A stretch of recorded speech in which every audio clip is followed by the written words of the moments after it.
All right, welcome everybody. We're back pretty early after my last stream, like less than 48 hours ago. But like I mentioned on Tuesday, we got the Legacy Super taking place in about 7 minutes.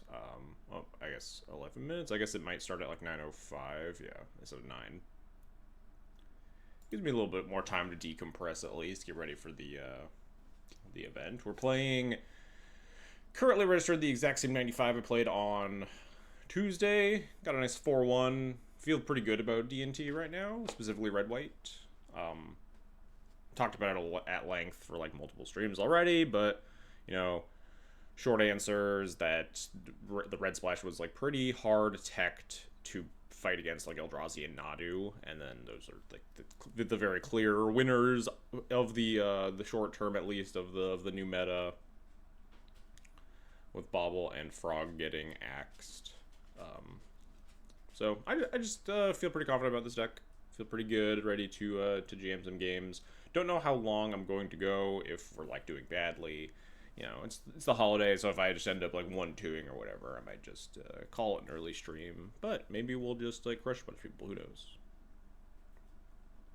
What's up, Alora? How's it going?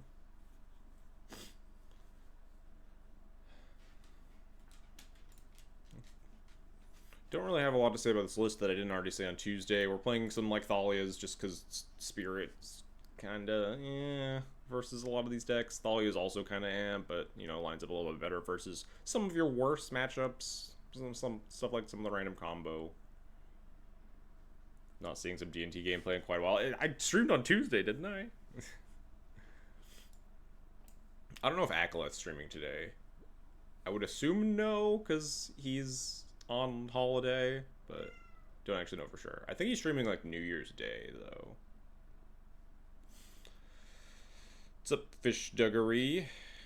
You run on Twitch on Tuesday? Fair enough. Well, I was here streaming Legacy D&T. You just missed it. We do have the dog stream. Dog is here for now. I turned on her heated bed over in the corner, so as soon as she discovers that that's over there, she'll probably ditch me for the rest of the stream. But for now, we do get dog stream.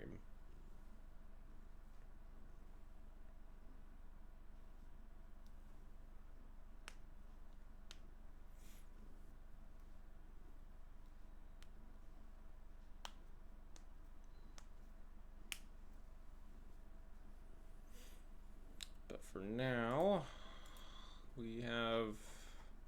Alright, when I joined it was like just barely hitting 128 people, which was like the min cap, and just, I guess, just a flood of Magic players is showing up in the last 10 minutes is relatively normal for these events. I assume we're probably in for a 9-rounder. What's the cutoff on that? Actually, maybe not.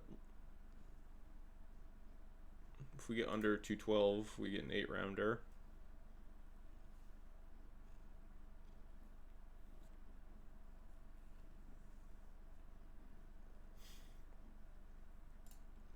I should actually go grab... Whoops.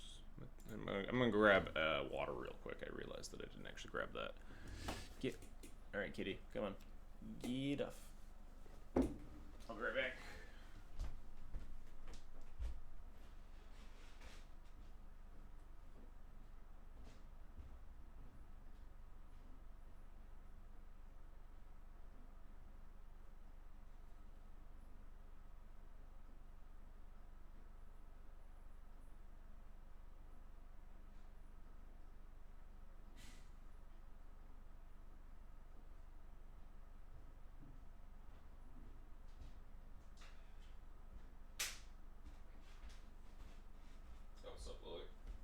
Here the whole time? Did I just walk by you? You walk in afterwards.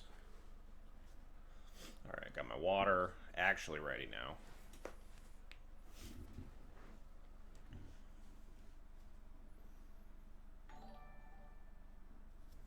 Hey, Deve Meh, thanks for the resub, appreciated. Playing my Exploding Kittens deck today. Nice. Well, best of luck to you.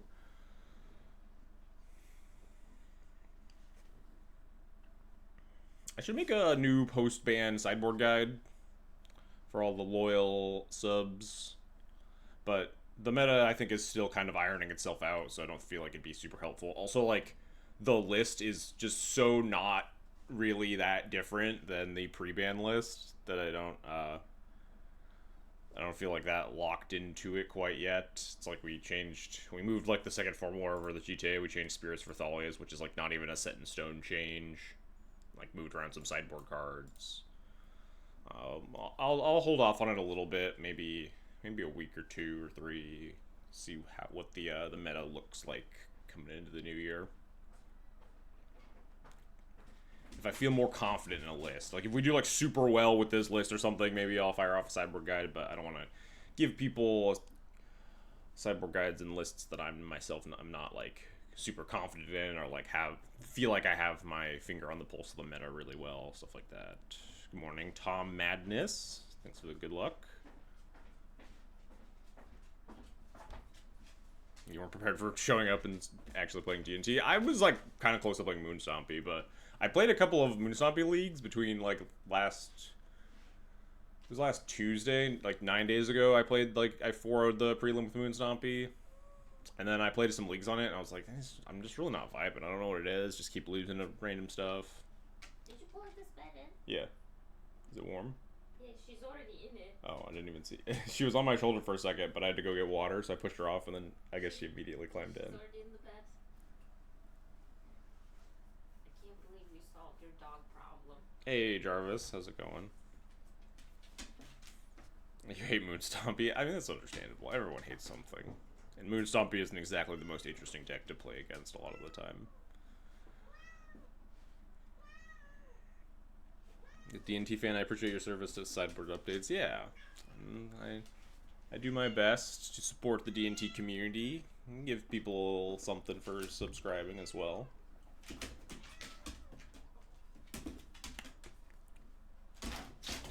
Hanging in NYC for now. Nice. That's fun. Probably more fun than my Thursday of playing Legacy. You decided on this. I mean, I can't be in New York. I guess. My alternative is be in St. Louis, which I think comes in third after be in New York or play Legacy. Do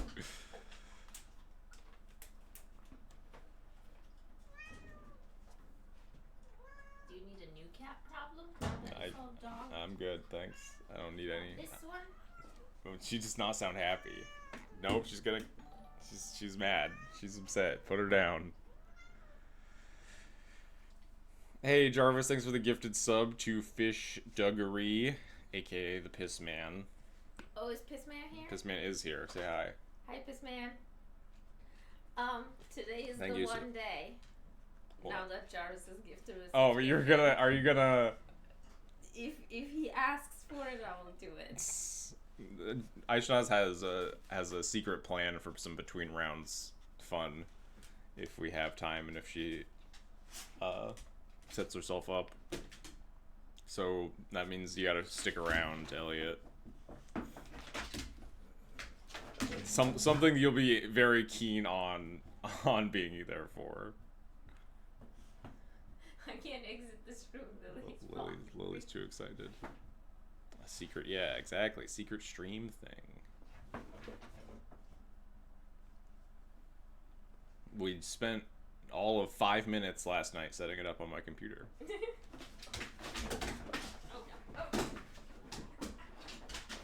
Alright, looks like with only 2 minutes left, we're gonna be like just under the cap, which means it's just gonna be like a really cutthroat cutoff in an 8-round event, which, you know, is fine. I don't really want to necessarily top 8 this thing anyway. This is just an RPTQ or like a RCQ thing, right? Yeah. I don't want a regional championship invite. I'm just here to play some competitive Legacy.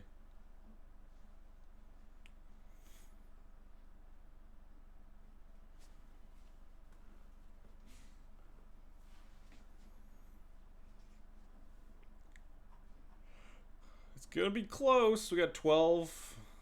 We got 90 seconds. Okay, no, I think we're gonna hit barely 9 rounds, in which case it's gonna be like a bunch of X2s in a top 8. Need like 11 more people.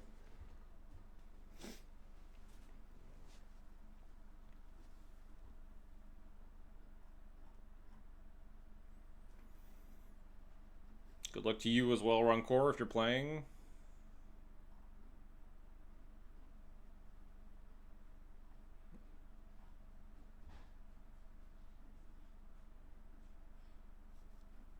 Yeah, it looks like we're definitely going to be 9 round. Oh, drop. If we get one person every 10 seconds, we make 9 rounds.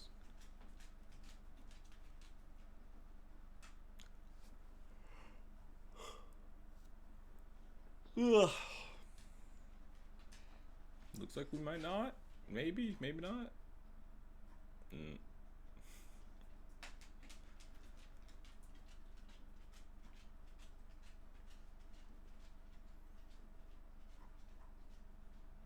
It'll be curious to see the meta that comes out of this event more than anything, I think. Because this is like the first actual big legacy thing post-ban, right? It's just been like leagues and challenges for now. Alright. Looks like we are literally just at... Is it 212 or 213? It's 213. Hang on. We might be exact capped 8 rounds.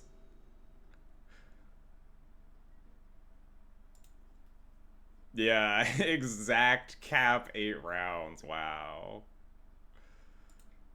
Fun. Are we playing as I Would Like to Respond? Is he just playing like High Tide? Oh god. I mean, I guess Red White's pretty like where you want to be versus something like High Tide. I wish I had Spirited Labyrinth in my deck though.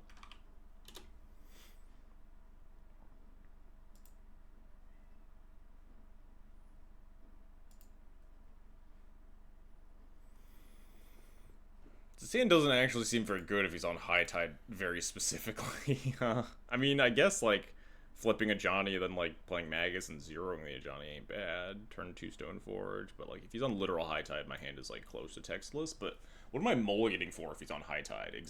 Exactly Thalia? So I don't think I can actually respect that out of his range specifically. So I think I just keep this. This hand is pretty feasible versus a variety of stuff.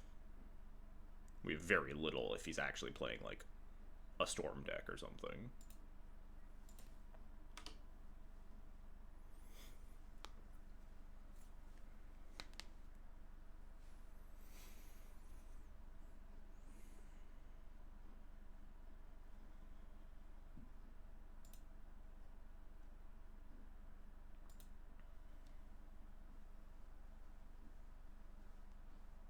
How many players? Exactly 212, which means we are max cap 8 rounds. If one more person had joined, we'd be 9 rounds.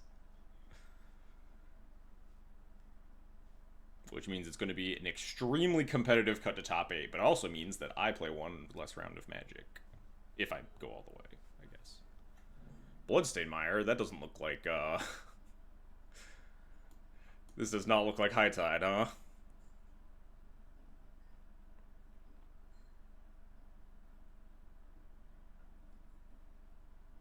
Luckily, our turn 1 is pretty scripted here. It's Elegant Parlor Go unless we top deck Mother of Runes or Aether Vial. Actually, unless we top deck specifically Aether Vial, because we can't cast a Mother of Runes.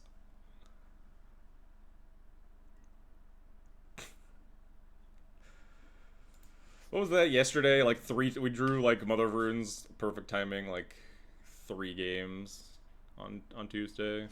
Perfect time to Mother of Runes again. Is it weird that I want to keep this versus, like, most of his range? We have so many 2s, though. And, like, we're actually pretty short on white mana, so it's going to be hard to double spell. Kind of want to find a plane so we can cast Magus. What does Bloodstainmire mean? It means that I'm going to die to Grizzlebrand, or it's, like, some, like, weird Grixis thing, and then we're already set up and we just want to hit land drops.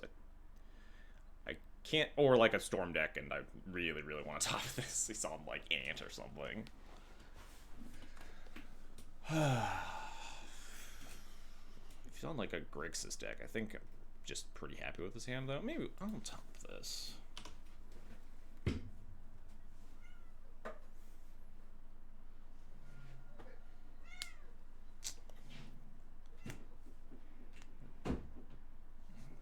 Bloodstain into Undercity Sewers does feel like Storm or something, and this feels very Ant adjacent, huh? We'll just cast Thalia next turn. Just Windmill Slam Thalia. Hopefully we don't die. Would love not dying.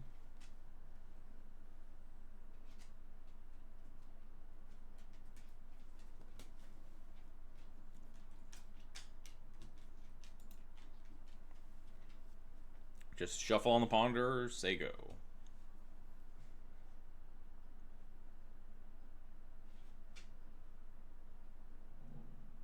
No shuffle on the Ponder. Please don't kill me. Nope, stop. Nope, stop, stop. Stop casting Dark Ritual. Stop. God damn it. Can we not turn to me, please? This is just deterministic with, Piff. Unfortunate. We even kept the Thalia on top. We didn't just, like, literally turn to me. And, like, doesn't always have the turn 2. I mean, I've been turn 1'd by Cyrus enough times to know that Ant can definitely pull this shit. This is just deterministic with Piff, right? Piff is 6, 7, 8, 9 tendrils, yeah. I assume that's enough. You go down to 2 mana, you go up to 4 mana, you go up to 6 mana, yeah.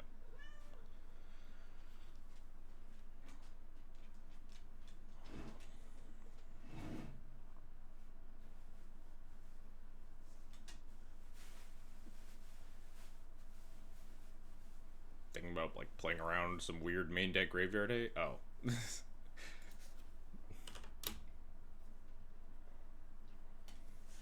Kids arguing. Fair enough.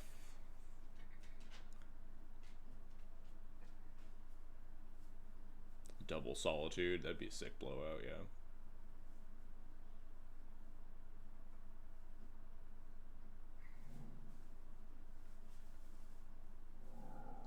You could even cast... Oh, no, it was exactly, yeah. You can't cast the Duress afterwards.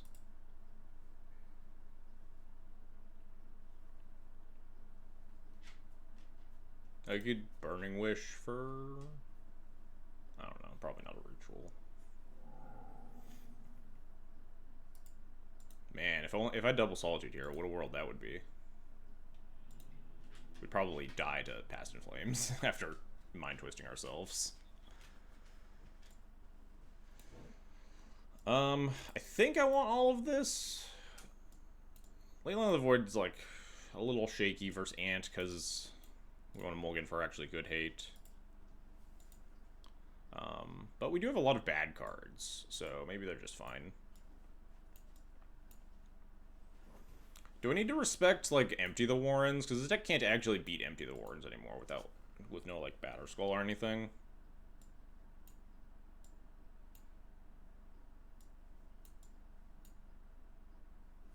Eureka does... It's got Burning Wish. It has to have Empty in it, right?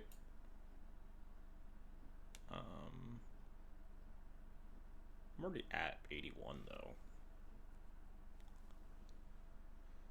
Could not board in ley lines, just board in, like, split-ups. Could board out some of the clunky 3-drop stuff. Yeah, it's gotta have Empty in the board for, like, it's just, if he showed us Burning Wishes, it'd be, like, insane if he didn't have Empty, right? Can we do this? I like Skyclave well enough. Wisp is, like, pretty mediocre. Can we do... just have the one Hail Mary plan to beat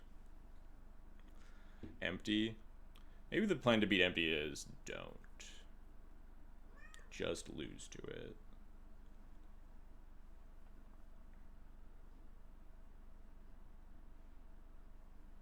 I suppose you could, like... Although it's probably hard to have a Johnny flipped and plussed, and then your opponent goes for Empty.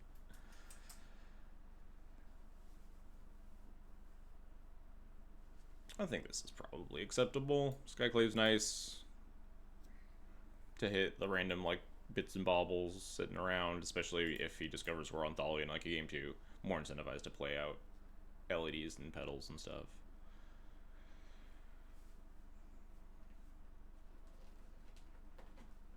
The problem is that I kind of hate Leyline, but I think it's kind of a necessity. Problem is that like Passive Flames is typically their worst plan against DNT because you're not very good at pressuring their life totals. They just ad nausea a bunch.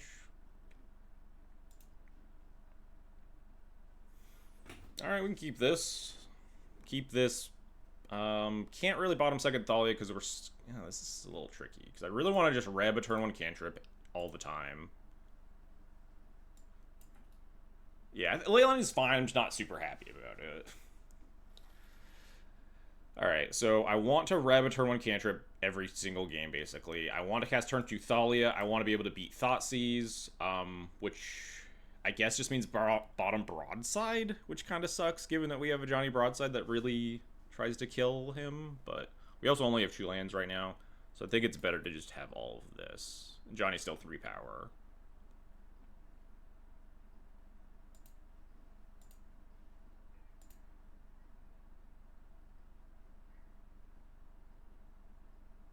Expertly play around Massacre. Card that's definitely in his deck. Just cast like a Ponder or some shit. Or I guess you can probably... Hey, stop that. I'm happy to bottom Broadside. I don't know if I'm happy about it. I would like to have it in my hand, but I think it's the worst card.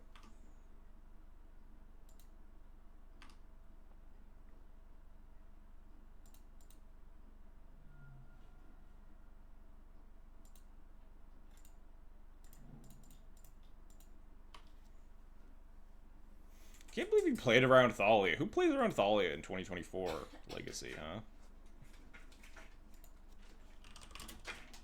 I guess you maybe play around, like, Deafening Silence.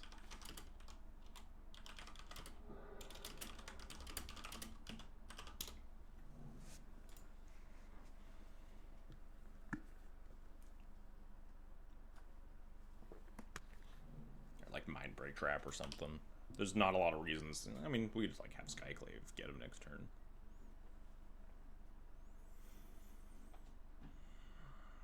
Am I gonna die? I have to cast spells here. I'm just thinking about... holding up Red Elemental Blast versus this.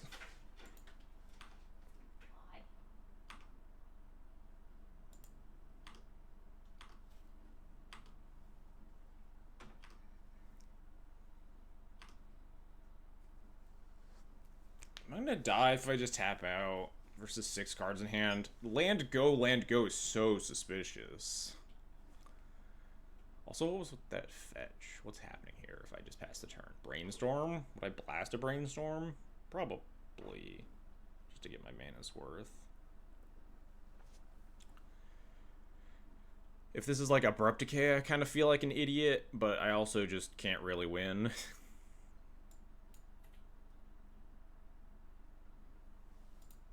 I think I want to just pass the turn.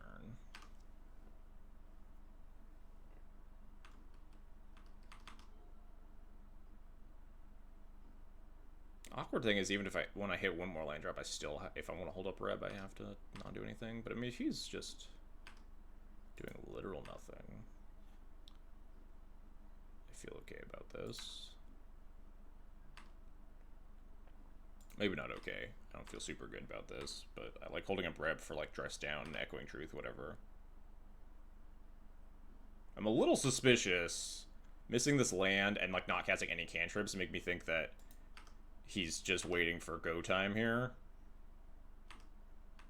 He doesn't have a hand that like has sculpting. It's just a hand that like just tries to kill me. No, I'm gonna red elemental blast this. I think. I just can't keep holding up my mana. And he missed a land drop last turn.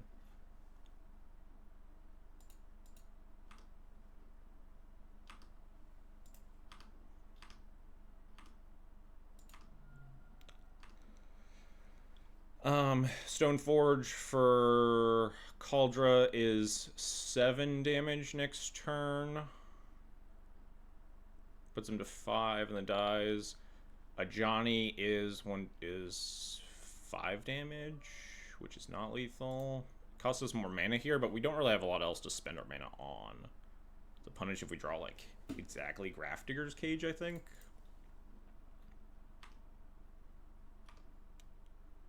Could go get Lion Sash. Could go get... No, Formal Lure is unlikely. He's unlikely to kill Thalia. More likely to, like, bounce it or dress down it. I think I just want to try to kill him here. Pass the turn. Move to discard.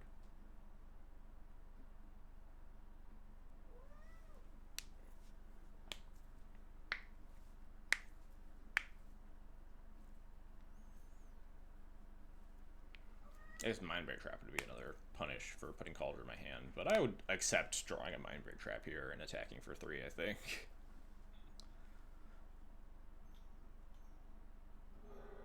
Are we dying?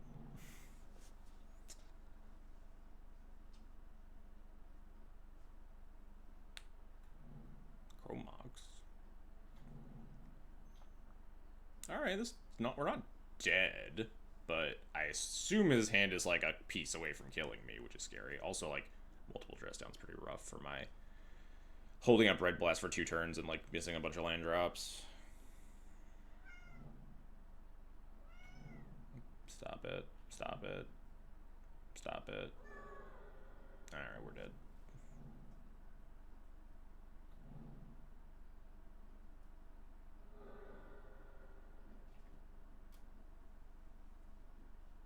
Burning Witch Tendrils is just like exactly. Yeah, you could also draw a million cards with Pier if that's in his deck, but play around Solitude? No. Wow, no respect, huh? Oh, I guess I can't Solitude. You win this round. And unfortunate round 1 pairing, certainly, but I mean, we actually brought some tools. Brought Thalias and Mindbreak Traps and stuff. Just didn't really pan out the way we wanted. Oh well. Now we got to wait a really long time because we died so quickly.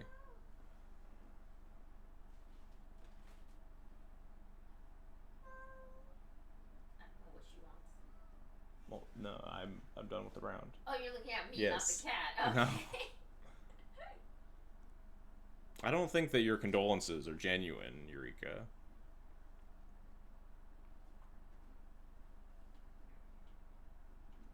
Dark Ritual's a pretty good Magic card, certainly. Did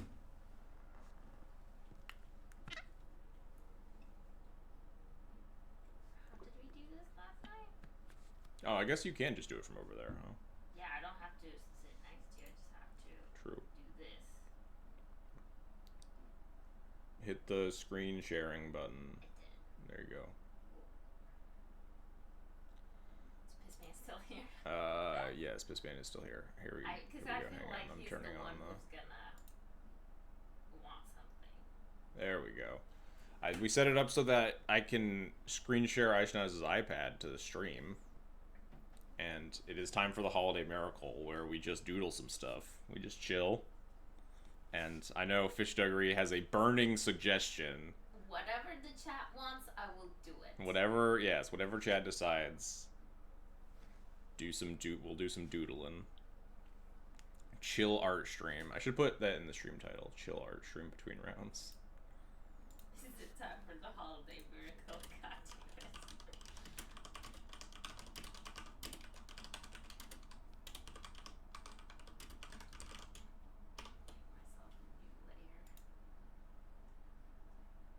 Stream title updated. Draw me and Jarvis hugging. Okay. I think she didn't expect that. I was not expecting that. Fair enough. I know how to signify someone is Jarvis by putting them in a red shirt, but I don't know how to signify this is Pistuggery. 2025, I'm sincere posting. It's not 2025 yet, bro. Yeah. Alright.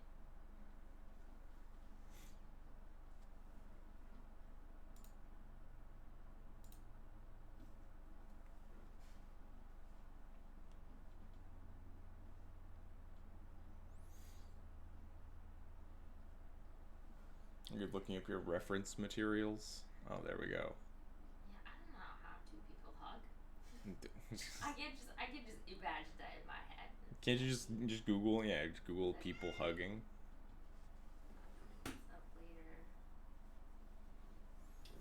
I'm gonna make. I'm gonna put a Snoopy on the shirt instead of Dice City, cause it's just gonna be a red Snoopy shirt. Cat, what's your problem?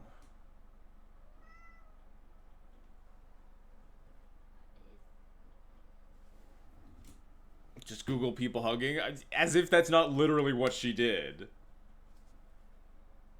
You just can't see my phone screen. Yeah, she just has her phone where she's Googling the reference images. She's not just cranking this out of nowhere. Except if I have a reference image already. You should write what the prompt is above while you're doing it, so that anyone coming into chat knows what's happening. Oh, to be the stock image reference for people hugging. True.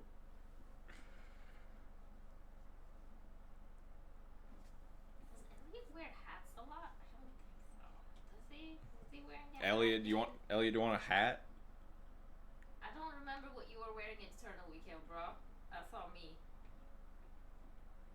There's like 100 pictures of him. That is true. I think he had a nice bandana. Jarvis and Piss Man. Yeah, maybe.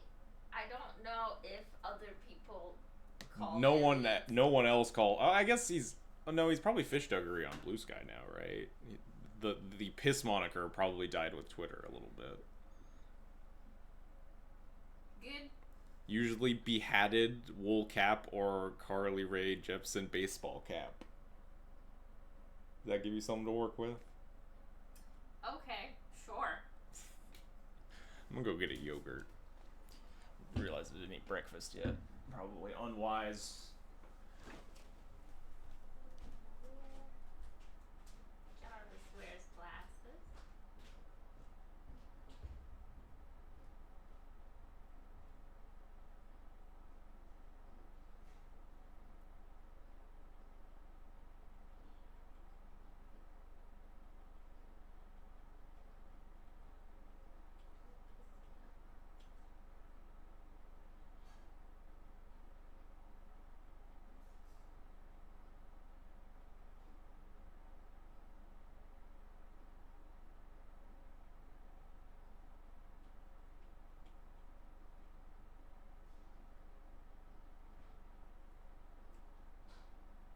This is now or draw Snoopy from memory.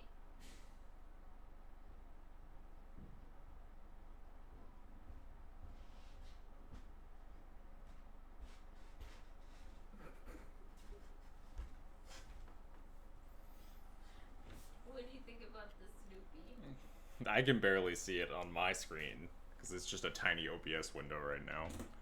Hang on, let me open up my stream. Is Snoopy giving a thumbs up? Or is that just...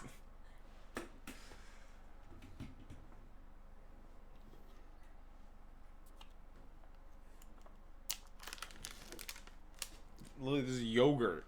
This is not for you. You have Lily treats in. Don't huff at me, Lily. This is my yogurt. You have Lily treats in your. I'll let you lick the yogurt cup. She could probably do that, right? Strawberry banana. You can have the yogurt after I'm done with it.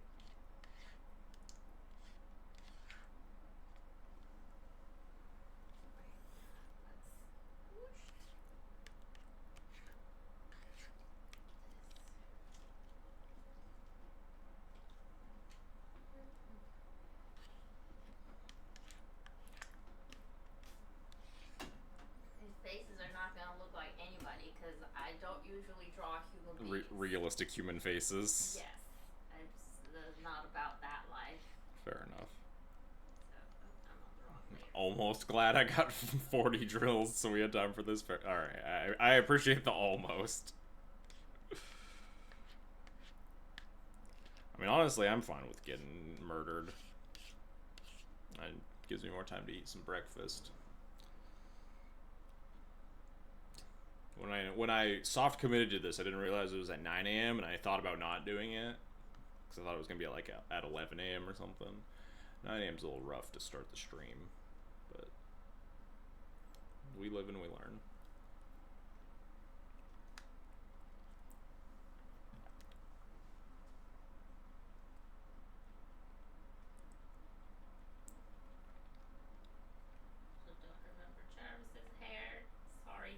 You look at, he's posted the little cartoon Jarvis in chat. Use the little Jarvis emoji. I don't have a chat open. No. I'm staring at a stock image of two men hugging. Do you want me to screenshot it and send it to you? Nah, it's fine. If I'm gonna draw Snoopy from memory, Jarvis is also gonna be from memory. That looks like a pretty good Jarvis, honestly. It's just the glasses. Yeah, the glasses and the hair. It's pretty distinguishable Jarvis, I think. I'm not Jarvis. Awake and playing Magic at 7 a.m. See, I would have definitely passed on that if I was, like, Pacific time zone. Been like, yeah, I'll play the next thing. Legally distinct Jarvis.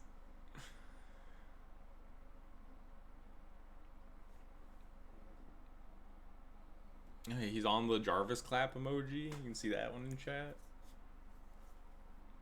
That's literally Jarvis.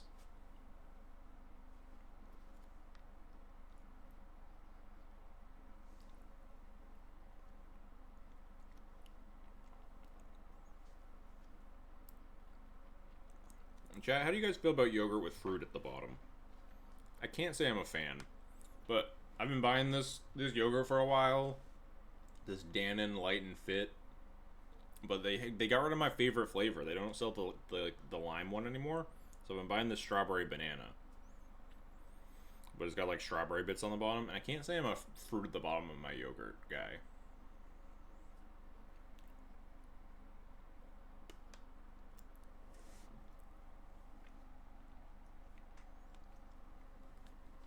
Chewing my yogurt feels weird to me.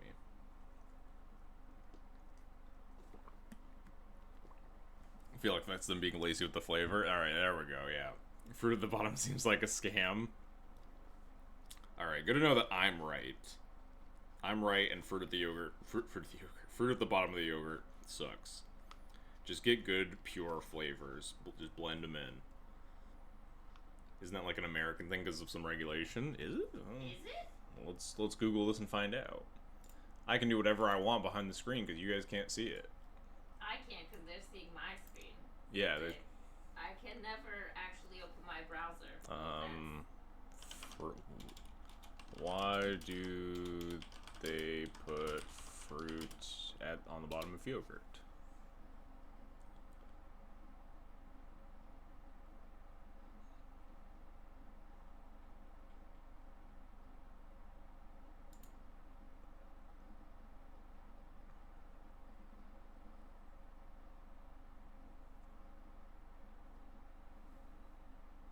No one likes this banana yogurt. What do we do? We repackage it with strawberries. The bottom and call it strawberry banana. It's got like a layer of like strawberry like jelly too.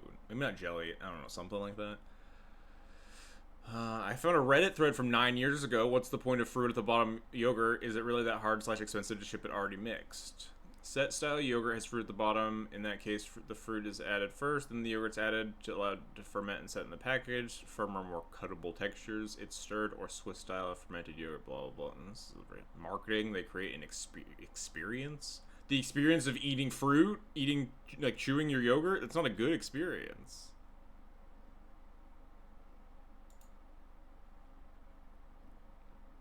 Mixing something with a crunch like granola in the yogurt. I can get behind that for sure. Yeah. The experience of mixing it myself. I'm not seeing anything about regulations, but I'm sure that's not a very easy thing to Google. Oh, there's something on TikTok that says the genius loophole: how fruit on the bottom of yogurt was invented to exploit a legal loophole. But I don't know if I'm supposed to trust food facts from TikTok.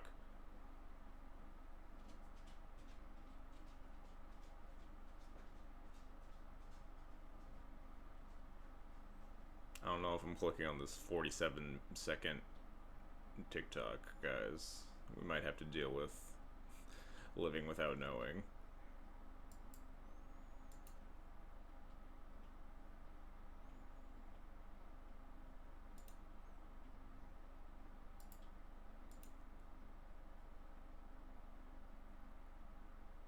I may have heard it on TikTok. Or fair enough. I mean, they might be right. I just like very inherently just when I see a fact on TikTok, it just kind of goes in one ear and out the other. But like, I'm sure like whatever percentage of them are just correct and like just sharing silly trivia rather than just like lying to you on the internet. It's don't lie to me on the internet. It's just the nature of TikTok. But there is precedent for your statement at the very least. The idea does exist out there that they were exploiting some sort of loophole. Whether or not it's correct is something entirely different that I can't seem to find from anything besides specifically that TikTok.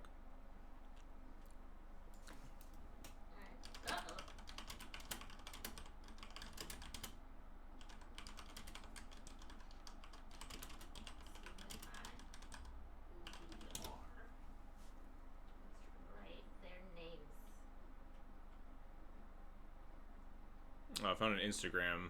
Oh, it's the same guy that made the TikTok. At the time, U.S. food safety standards for dairy production required that dairy products not be mixed with other things. Putting fruit at the bottom or blending it would have broken. Putting fruit on the top or blending it would have broken this requirement by placing the food at the bottom, cultured milk on top. Carasso was able to convince health authorities that it would be safe to package due to low pH based on the acidity of fermentation happens. Interesting. I found the same guy that made a YouTube video, a TikTok, and an Instagram post about this legal loophole. And it seems to be the only person posting it. Is this just his? He's got beef with the yogurt companies. Anyway, here is Jarvis and Fishman hugging. Fishman? Pissman, sorry.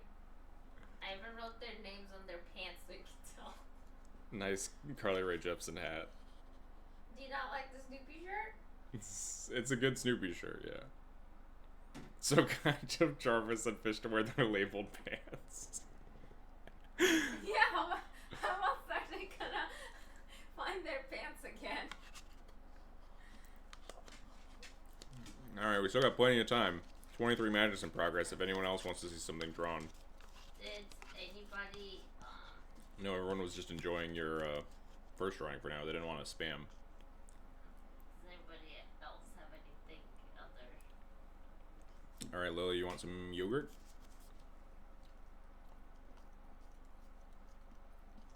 This is like the most tentative licks ever. I'm giving this to you, Lily. You don't have to pretend like you're getting away with something. Come on, go ham. She's behaving for this stream.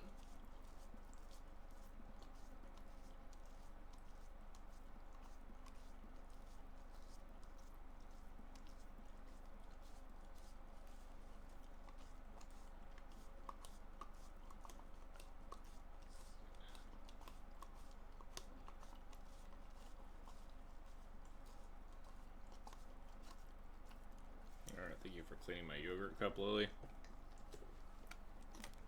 Oathbreakers wants Ophelia riding a Yorion. Ophelia riding a Yorion. That's Ophelia's that corgi-looking ass dog, It's right? just a corgi, yeah. There's no distinctive features. Okay, Just alright. corgi riding Yorion. That's fine. At least I don't think there are any distinctive features. I think it has like a collar with like a gem or something. So that. Or we give her pants and write them on so you can distinguish it. Alright. They're gonna give, oh yeah, Ophelia's got like a little collar with like a little blue gemstone. Yeah.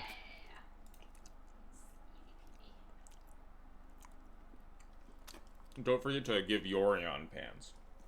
Oh, If Yorion would wear pants, would he wear them like this? God.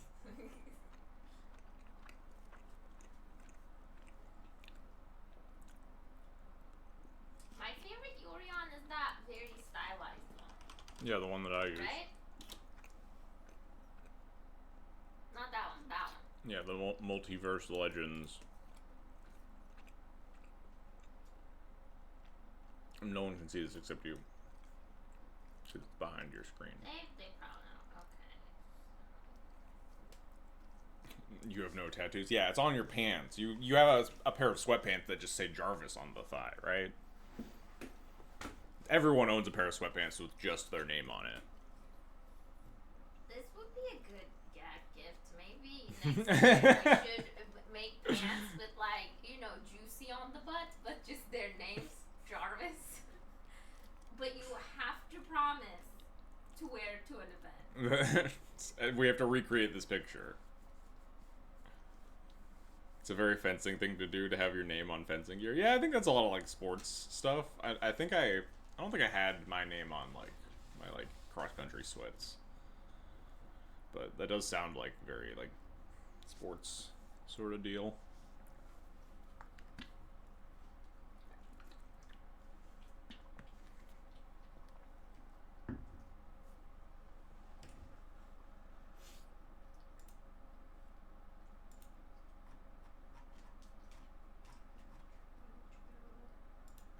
Decide where to sit the goddamn dog.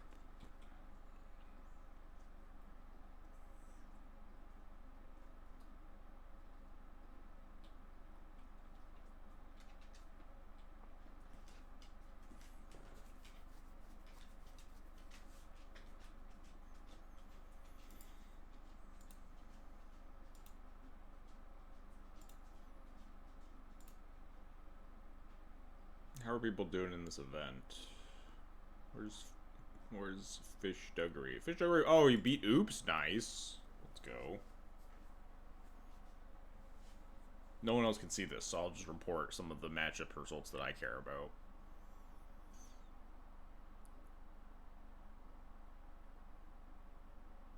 Who else is playing?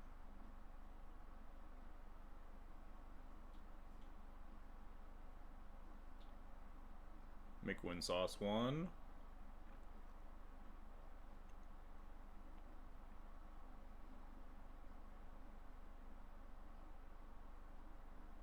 Rodney's playing? Huh. Kind of surprising. You don't really see him play a lot. Sir Matthew 42, thanks for the follow. Appreciated.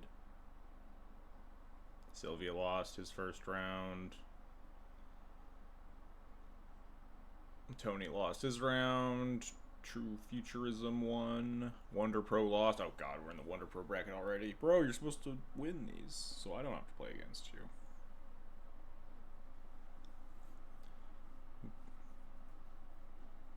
Consigned Force versus Belcher. Belcher pack, hell yeah. Yoshiwada's playing in game 3 right now. Wait, is he playing against Devman? That's the person. Oh, is it really? That's the person that came into chat earlier, said they were playing my list, right? D&T mirror round 1 versus Yoshiwada's rough. Especially because I think the Black Splash is probably favored in the mirror. Almost certainly. Especially if he's on Overlord Black Splash. Probably a pretty rough mirror. Although, if he's on, like, Overlord Black Splash with a bunch of Felias, like, not that threatening in the mirror a lot of the time, because it's so bad against Caracas. He definitely wins some games. I mean, they're in game 3, so clearly he won at least one of them.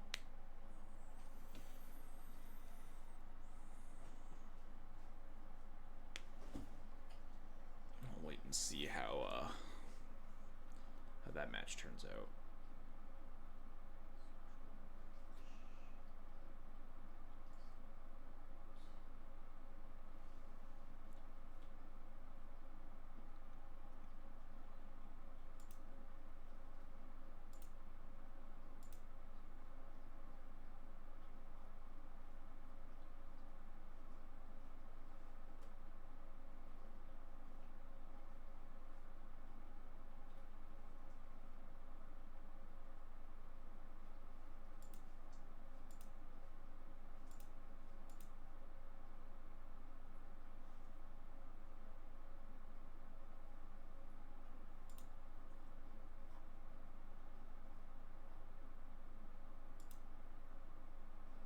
That's a fun little drawing.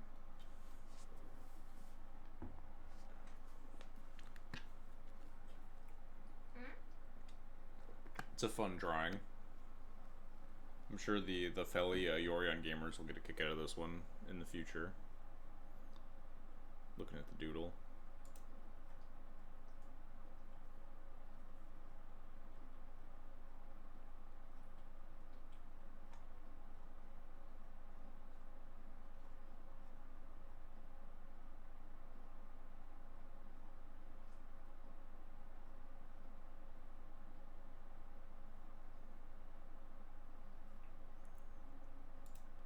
Is anyone else streaming the event today? Oh, Sylvia is. Speak of the devil.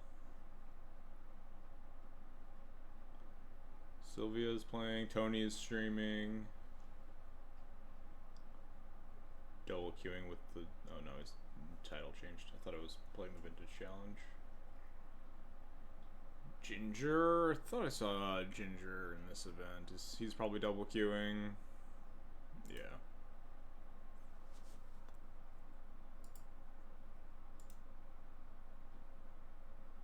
Someone, the BFG is streaming Pox in the qualifier. Sheesh. Don't know what his Moto username is though.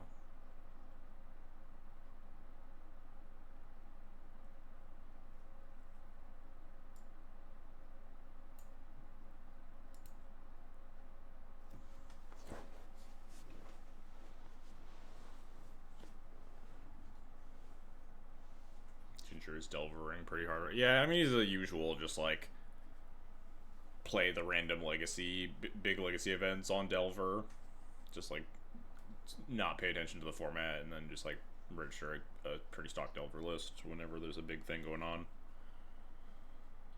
When do you? I guess this works for me, but your next round hasn't started yet. Yeah, I lost really fast. Oh, that's so it takes more time for the next round. It's pretty close though. Only 3 matches are remaining. One of them's still in game 2 though. So if they go to game 3, it's rough. We'll be here for like solid 15 minutes.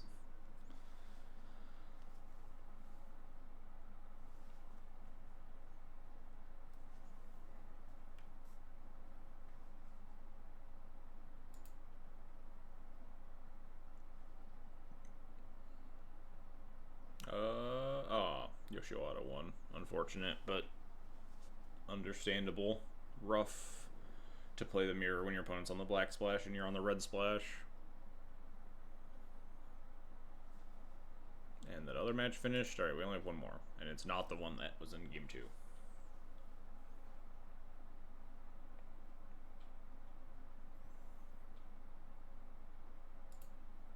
Be nice if these last people finish pretty quickly. We're only 42 minutes into the round timers. It'd be nice for a quicker turnaround. Especially with like 212 people.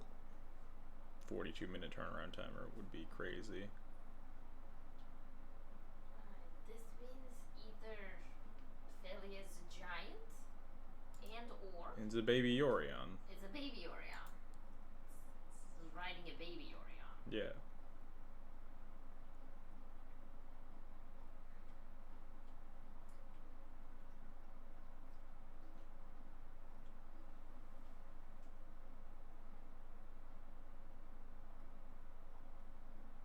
Baby dragon.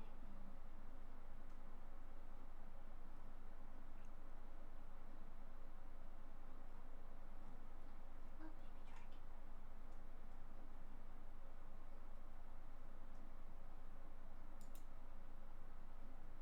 dragon. I'll clear them.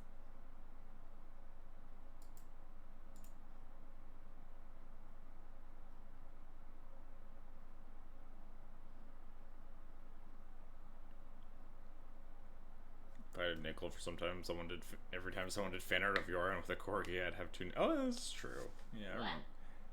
I remember. The one time Elliot commissioned fan art of uh,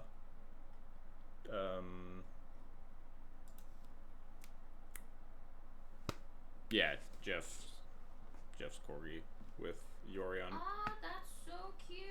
Oh, it was Callum. I couldn't remember. That's very cute. I don't know that. Dukes did it. All right, yeah, I'm definitely not remembering. I remember it existed after you reminded me. Once you mentioned it, I was like, oh yeah, that happened. Definitely didn't remember who did it. It is very cute, though. I wonder if I can find that. Probably not, huh? Just scroll down. Jeff doesn't tweet a lot, right? Might be able to find it on Jeff's Twitter before I find it on Kai's.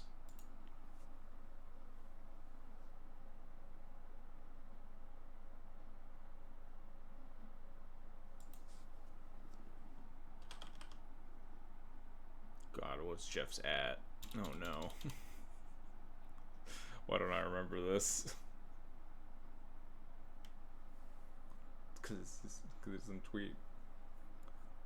Jeff DKK. I typed in Jeff and fucking Twitter's search algorithm is just horrible. I typed in Jeff and it just does not show me anyone named Jeff that I follow until I type in Jeff DKK. How far do you think I have to scroll to find this, huh?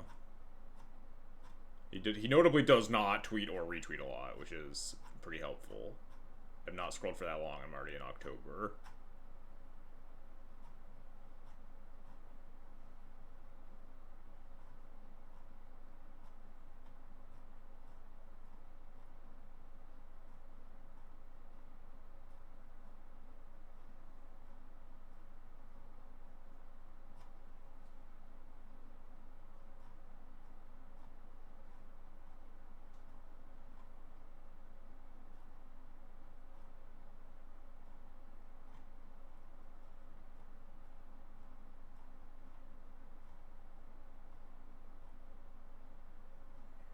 How long ago did this happen? I'm in 2023 now. I'm finding Jeff retweeting Pissman dunking on me from 2023.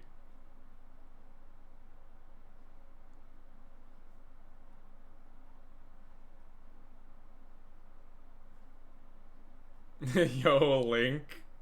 Okay, I can just show it. I'll briefly cut off the Aishnaz sketch.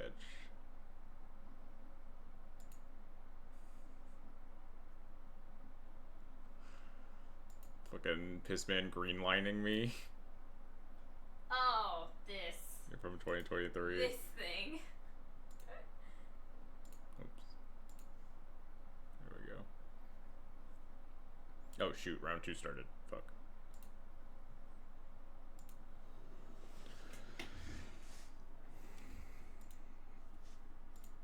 Good luck, good luck.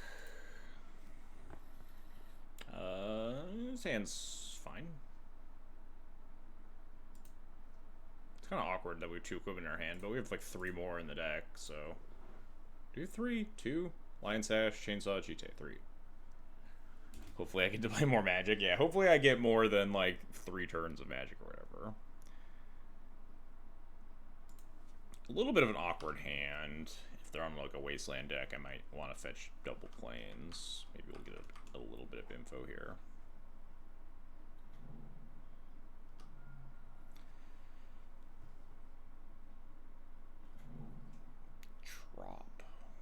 Trop Ponder. What the hell does that mean? I think I'm pretty incentivized to just fetch basic planes here anyway. This could be... It's probably not Rug Delver, because Rug Delver right now is mostly blue-red splash questing druid, so you wouldn't aggressively fetch out your Trop. This is more likely like a Beans deck maybe, or like a combo deck. But both of which, like, Beans can play Wasteland. I think I'm fine just taking the draw step here. Oh, fuck. Then we immediately draw the red card, and I have to think about fetching the red land. I think I'm fetching basic planes.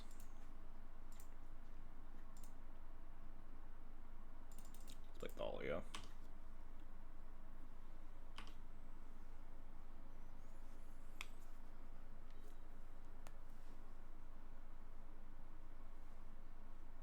Attack. Jamstone Forge. Go get something. Oh, this is Nadu. Why didn't I think about that, huh?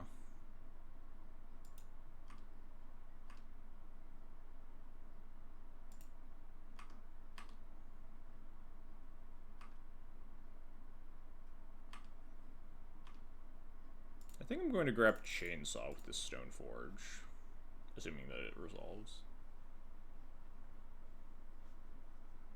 Gives me access to a removal spell. Alright, just doesn't resolve, that's fine.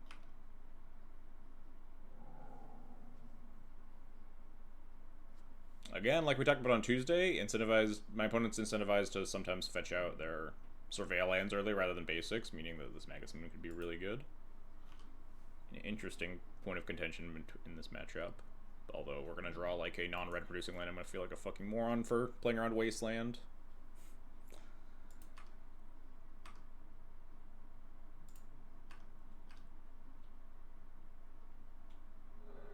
What's about to happen to me? Am I going to get Endurance here? Kind of obnoxious, huh? Come on. At least this Dahlia just kind of sucks in this matchup anyway.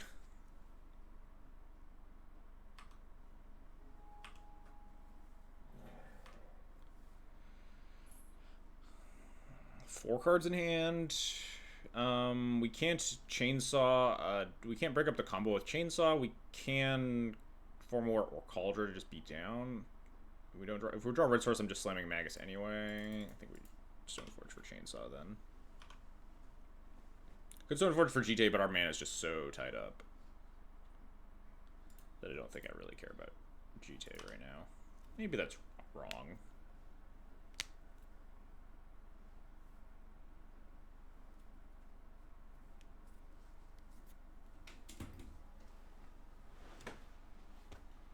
Teferi. Green Sun for 3.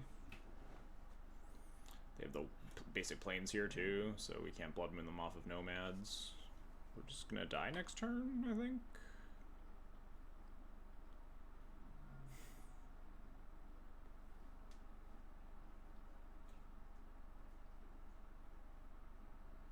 There's no real point in formal wearing back Stoneforge or Thalia here. I don't think, at least. Trying to consider an option here that's better than just... I think it's just gotta be just jam Cauldron here. If we don't get comboed, then we can just jam Broadside. That's the plan. We could, like, mill Skyclave or something to answer the Nadu. Oh, shit.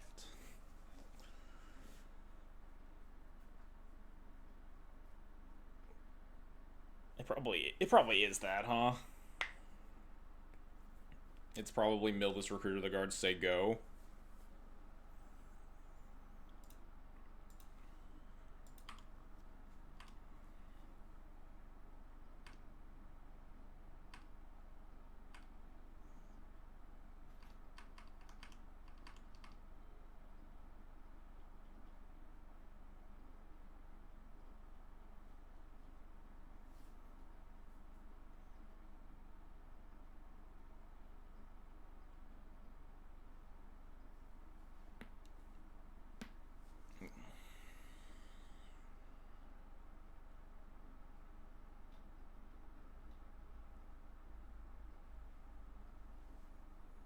Interesting.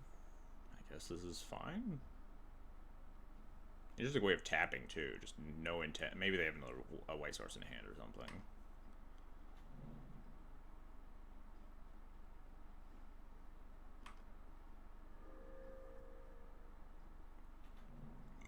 No, just no intent of holding up the ability to cast nomads here. And yeah, I mean, they seem to not have it, at least currently. Well, shit. For a number of reasons. Actually, no, we can Magus after this. Potentially. Put in Formal Wear. Grab a Recruiter.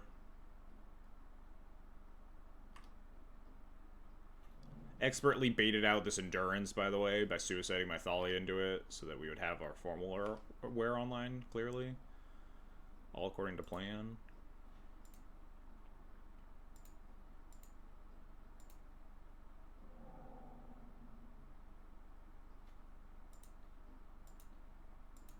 Please don't hit fetch land. Fuck. Should have been a little bit more specific with my request, huh? Makes my Magus of the Moon plan a fair bit worse.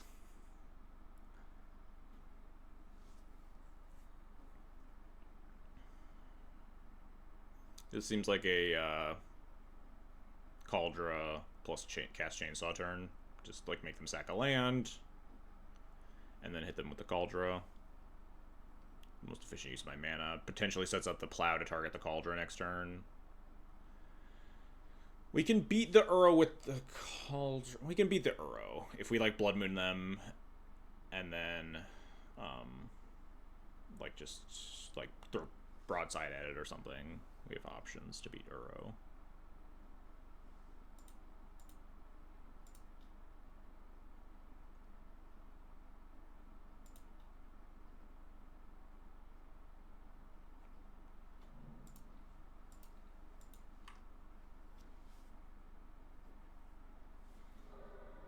They sacked the basic! You fool! You absolute fool.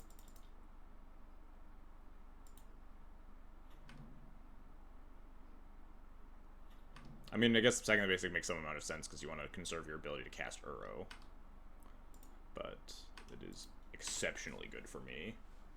They do have Plow, Cauldra plus cast Uro mana here, which is probably what they're going to end up doing. But that gives us the ability to cast Magus and then get hit by the Uro once and then cast Broadside Bombardiers and chuck Cauldra at the Uro or something.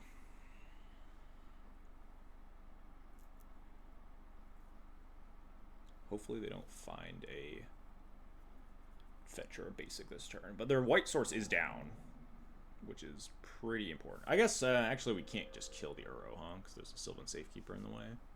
We could just block it at some point with 6 power.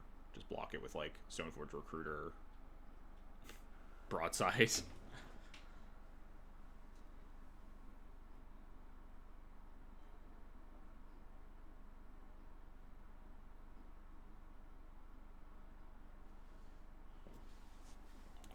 Do they even plow my Cauldra token?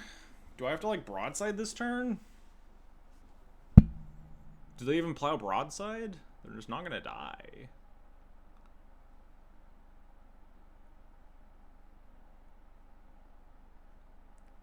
I supposed to pick up Yorion this turn? I guess we just go to combat, attack with Cauldra first, see what happens.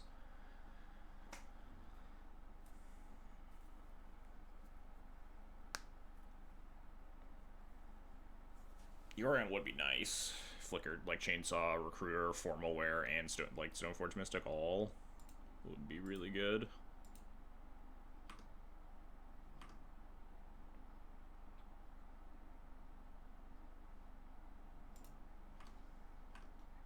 Maybe this attack is stupid. I want to not attack to incentivize my opponent to plow this Cauldra Germ out of the way so they can attack with Uro.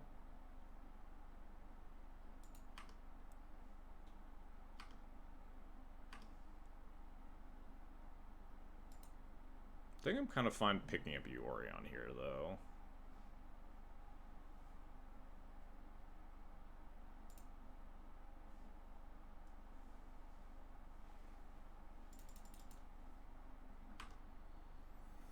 Yorion here seems pretty powerful. Yeah, they're just holding the plow.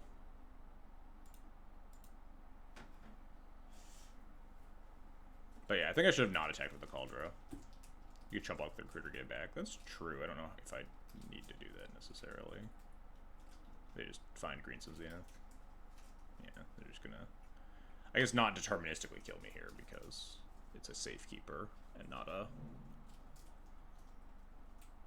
Come on, dude.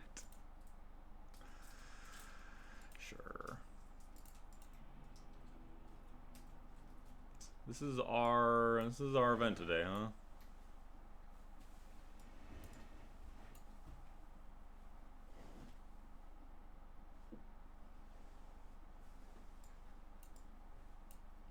Get these out of my deck. These Wisps, and what's the last cut? The Sash, usually, I think. Opponent BMing me, I think? Oh, no, saying thank you for conceding instead of making me go through the whole thing. Never mind. Not BM.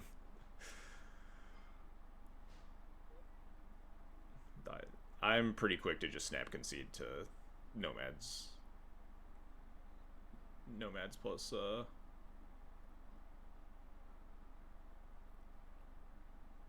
Nadu. It just ain't worth it. Life's worth more than that. Especially when your opponent has more than, like, just those 2 creatures in play. My opponent had, like, five creatures in play or something. It's just, they're gonna draw literally 20 cards.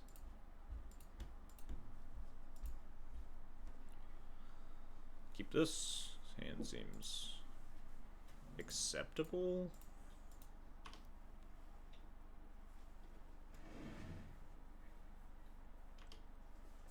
Good, depending on how these turns play out here. Looks like Mom's dying. Could just be a Ponder. Who knows? Looks like Mom's dying, yeah. Now the question is if I Cauldron check them. My other options are Jite. Yeah, Cauldron check's always more appealing when you just have Mom in play. Could just Wasteland here. Fetch Tundra off Windswept Heath. We found another land drop. Put off the decision for a turn. It's worse if they just have, like, Mana Dork right after. If they have, like, a good turn 1 play, then it's bad for me.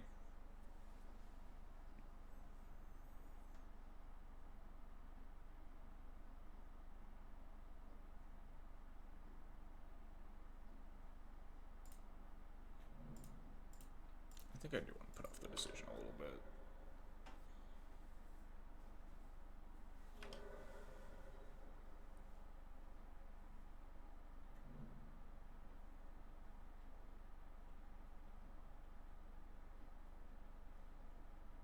It's a good draw. A little bit punished here if I do want to get Cauldron, because now they have the ability to just, like, kill the creature when their land isn't tapped. Am I winning, son? I'm down a game. I think I'd find getting Jite or Chainsaw here, though, if it resolves. You gonna consign my Stoneforge? That's fine.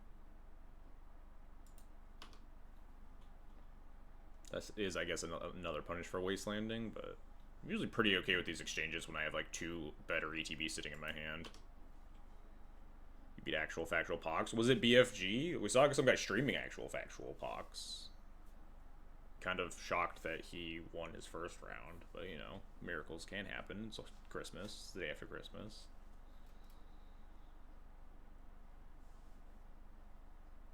Shuffle, pass turn. Easy. Soggy Meatball? No idea. I looked for, like, BFG. I think it's, like, Big Friendly Gamer or something. But I don't know what his Moto username is.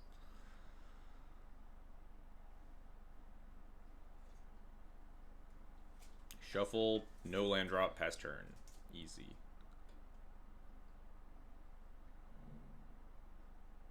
Did not shuffle.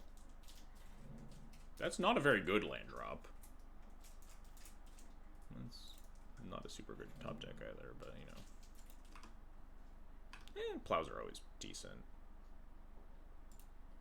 What am I recruiting for here? Don't really know. I want, like, pressure? I want, like, another Stoneforge? We have removal locked down. We could get another Stoneforge if we draw for land 4. We could, like, Stoneforge and Cauldron immediately. Could go get Magus. Magus kind of interesting. It's always a little bit worse when it's telegraphed, right?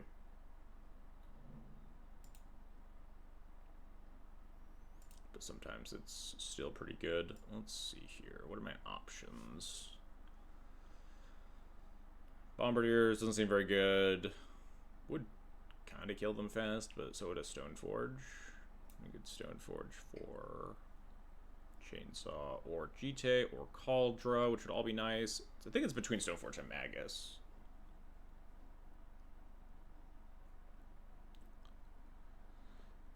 I'm inclined to just go for Stoneforge Mystic here, with a bunch of removal sitting in my hand, rather than like hope that the Magus is good and my like after my opponent knows about it and potentially like tries fetches out a. If they had a fetch, they would have played it over a Boseiju here though. Makes me think that this is like their only land. They might have another cantrip or something. Like brainstorm into a fetch land. Our Magus just gets killed by like a Source of Plowshares that they hold up. I'm gonna get Stoneforge. Stoneforge is better if they put a creature into play because it's a better use of 3 mana.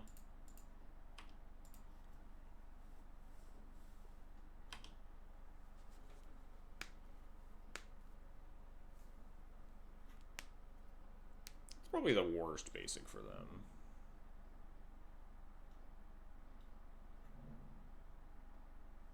Interesting, I guess that is how that sequence would have to happen, huh? Not a card you always see in the deck. Do I just plow here? I think I might just let them have a Spring Heart trigger.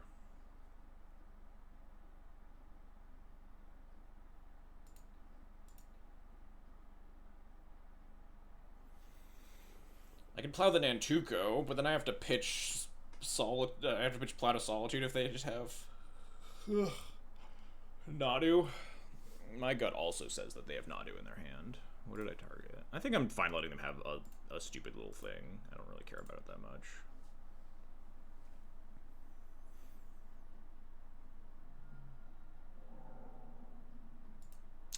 Something tells me their last card may, in fact, be the card Nadu. I guess that means I'm holding up this other plow, so I don't have to burn my Solitude necessarily. If I attack here, they double block, they get blown out, so I think I just send both.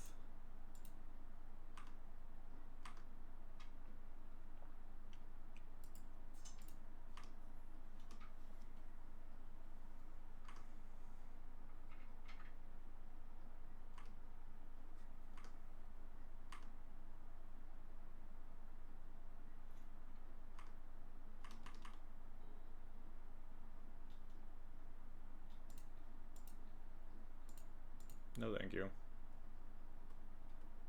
Be nice if I had a rep instead, but we'll take this.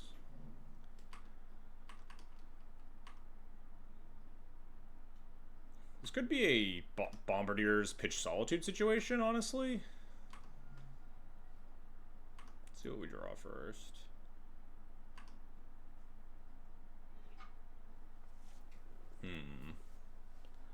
Bombardier's pitch Solitude just to clean up their whole board is kind of nice.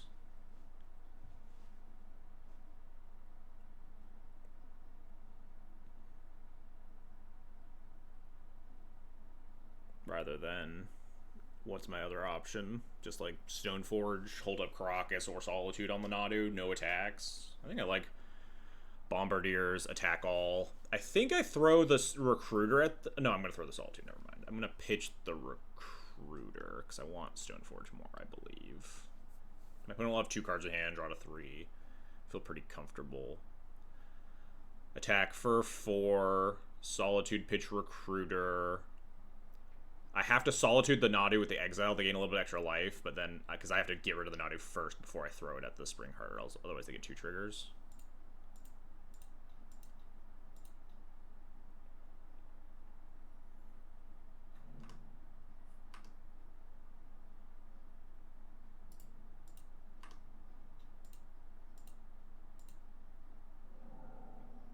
Have to remember to stack this properly as well.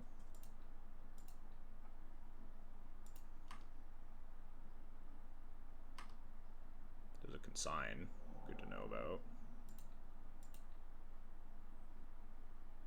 Am I supposed to just hit them in the face? 7's a lot of damage. If I just hit them in the face, they go to 11, 10, 9, 8, 7. They're just almost dead if they don't hit, like, fetch lands. Maybe I just go face with this thing.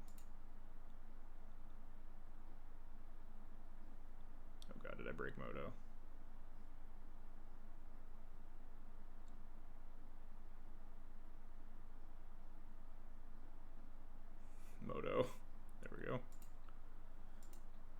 think I'm just hitting him in the face. If that's the case, I think I should have kept Recruiter in my hand, because if I draw a white card, then I can Solitude and have lethal. I can pick up a Solitude and have lethal, but yeah. Should have thought about it a little more. Because if they draw, like, Fetch Land here... If they draw Fetch Land, though, and they crack it, they're just almost... I think they are, like, dead. Especially knowing they have Consign, which means my Stoneforge is worse. I guess Consign also means... Yeah, Consign means my Stoneforge isn't, like, producing any lethals here.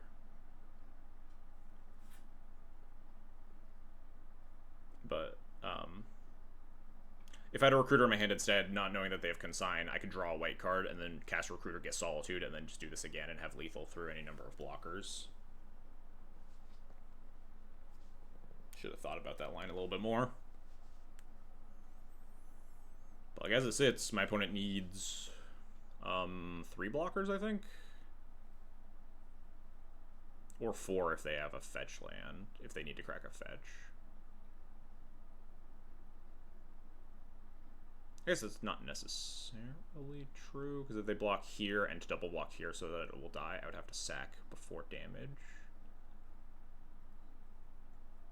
No, they would block here.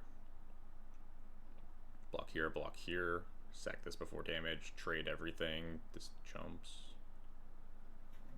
Only 2 cards left in hand. Green Sun for 3? That's not enough, I think. Double check my math here. Oh. I guess that helps.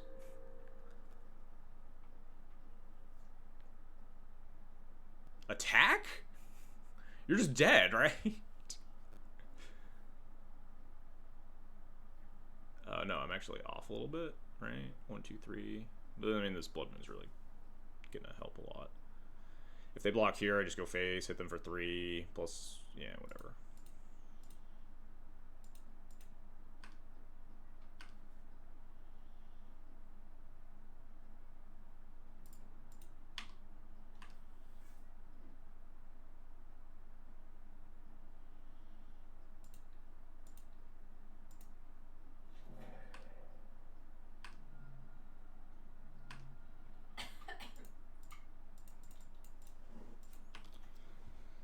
Blood Moon makes that Earl a lot harder to cast.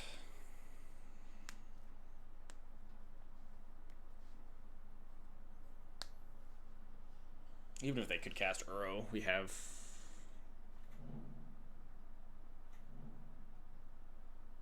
Finally a use case for Bergie and the You May Boast Twice text. Someone told me that, like, pretty late into Bergie existing. I had read that card so many times, just, like, playing against it out of, like, Ruby Storm and stuff.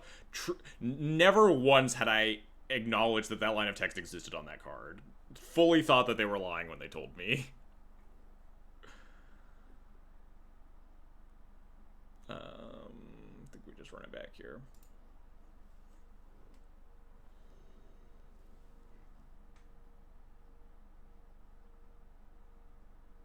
Didn't know that text existed either. Yeah, no one does. Sand can do some stuff.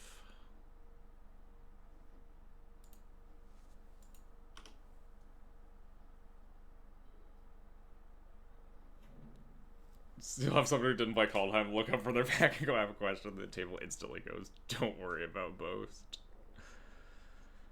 Very funny. I think I have to fetch a Surveil here. I guess I don't, right? I could just not fetch at all and wait a turn, since I'm likely not casting a 2-drop.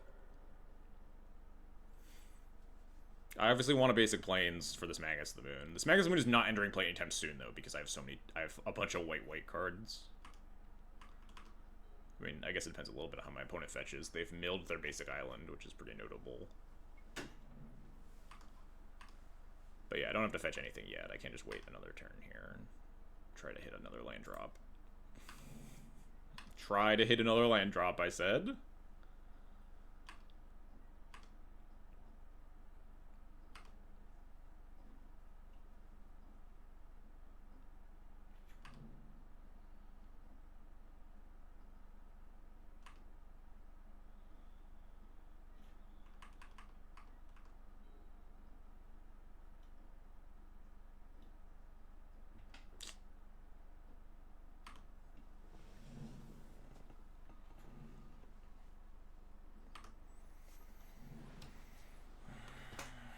kind of want to fetch Surveil land, so hit land 3. Just clean up all this bullshit. And if not, we just chainsaw the Springheart. They've been Magist. I guess only once, but...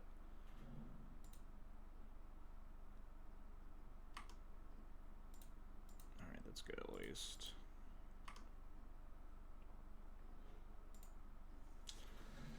Now the next question is, do I respect my opponent just having land 4 and full combo in hand this turn?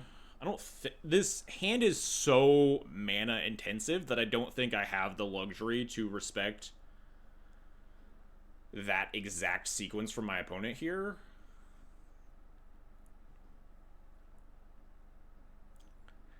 And that I really just want to just cast Split Up to clean up this all this Nantuko garbage. So I have the ability to have like plows and chainsaws for future cards. I just don't think I'm allowed to go like chainsaw the Springheart. They sit on 2 insect tokens for a few turns, just trying to hold up plow every turn when like my hand is just all 3 drops that I'm going to be tapping out with a bunch.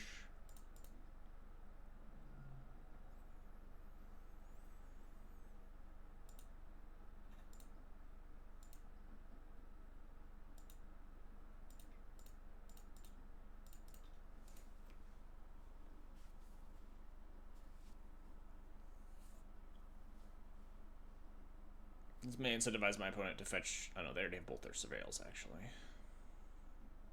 Just, like, force a Willis.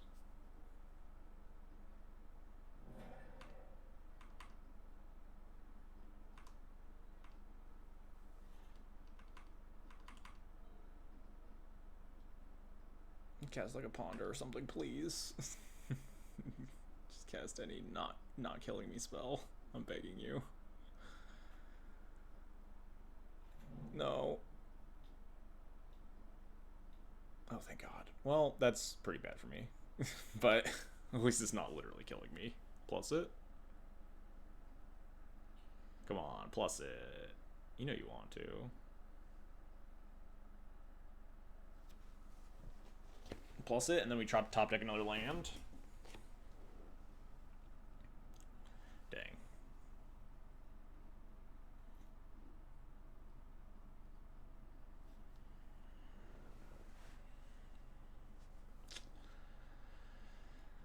They like 1,000,000% have Swords to Plowshares.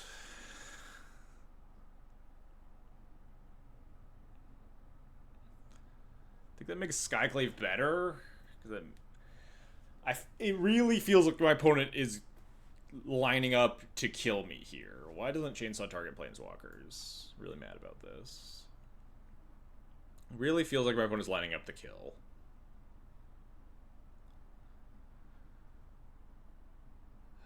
Which means if I just broadside and they plow it, that means they are 100% safe and just kill me. Versus if I Skyclave it and they plow the Skyclave or whatever, get their 3/3 illusion that I don't really care about. I at least, like, hold up the illusion that I have Solitude in my hand.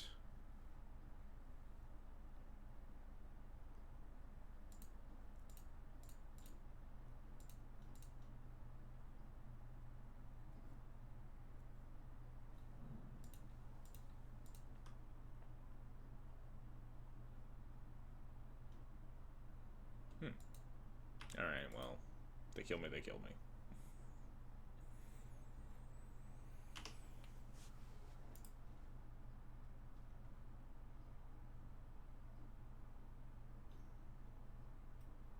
Not dead. Not dead yet. I could easily still have it all.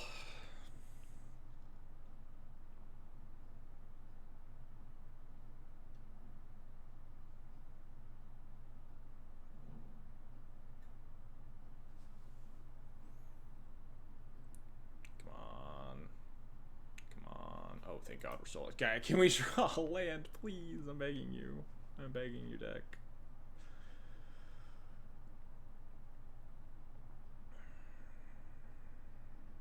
This sucks so bad. Because I, like, have to cast Broadside here. There's no way Skyclave kills this Teferi. There's, like, 0% chance my opponent brainstorms. and then just the Skyclave gets to kill the Teferi. It's Endurance, or it's just Swords of Plowshares, or like Prismatic Ending for 3, or something. Which means I have to broadside, but if I broadside, then the shields are down again because we didn't draw the land to hold up plow.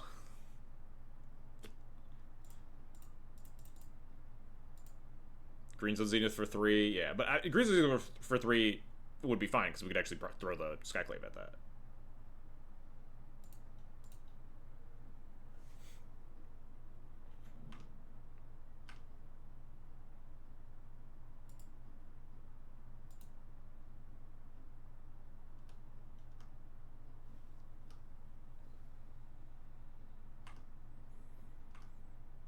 Come on, Green's on for 3. Don't think about it. Oh shit, is this gonna work? Oh shit. This is actually gonna work? Maybe they should get like Uro or something. We could beat Uro though. Maybe they just get Nadu, they didn't think about it? No, they do get Uro. Alright. Fair enough, we can at least beat that still. We have Plow.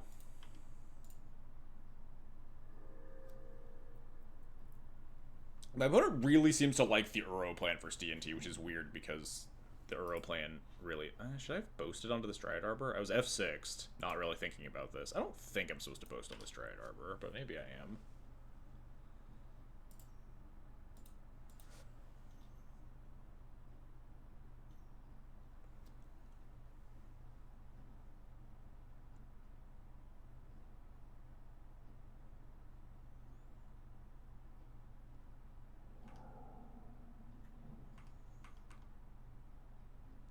During the height of Yorion DNT. Yeah, Yorion, or Uro's not a super good plan versus DNT usually, but obviously, like, forces me to waste resources on it that would otherwise go at, like, the Nadu combo stuff.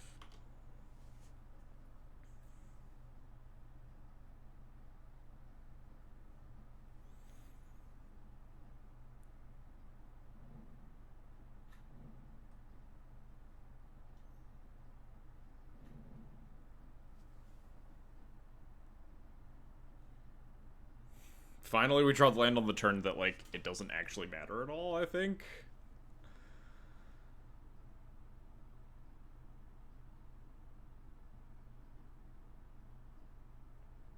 I could hold up Plow here. How many? I only have 7 minutes. I really need to pee. But I only have 7 minutes left on the clock. I could, like, send both. Presumably they just eat the Skyclave. I throw it at face. If they double block here, I can throw the Skyclave at the Uro and kill it. And then, like, Magus plus Plow. Otherwise, I can, like, attack both and then split up plus hold up Plow to protect myself from, that might actually be the play.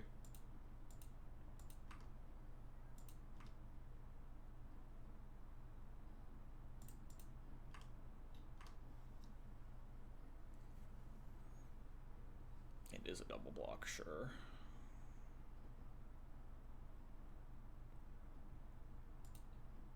We could just Plow the Uro here. Clear that. But then we're just so not insulated versus getting comboed. I think I'd rather...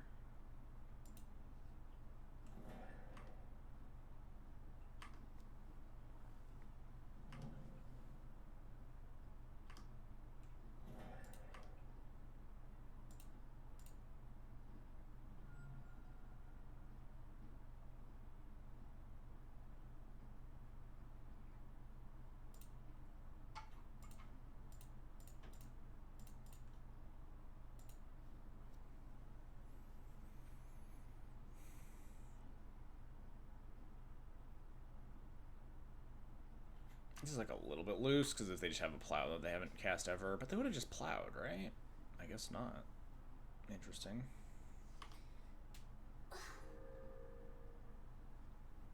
Not just Plowing the broadside because you're happy trading. Could just split up the Uro now, though. Eventually they run out of cards in graveyards.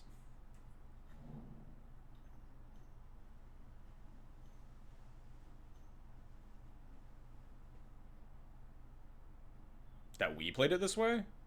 I don't know. I'm just really scared of getting Nadu'd. I value this plow a lot. And I think I have the cards in hand that can beat an Uro. But if I just like plow the Uro and get Nadu comboed, like none of my cards aren't very good against my opponent comboing me. That's my reservation.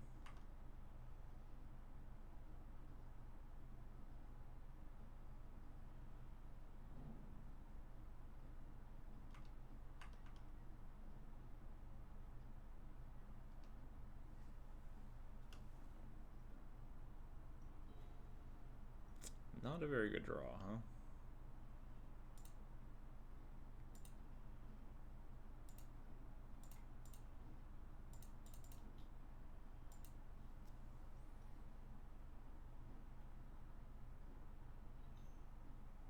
Oh, right, that is how that works. That's kind of fine. I was kind of thinking I didn't really want to kill the halfling because I didn't want to fuel the Uro, and the halfling doesn't really matter. It's kind of funny. That works out for me okay. Obviously, it's not great if they just keep recasting this Uro over and over and over again.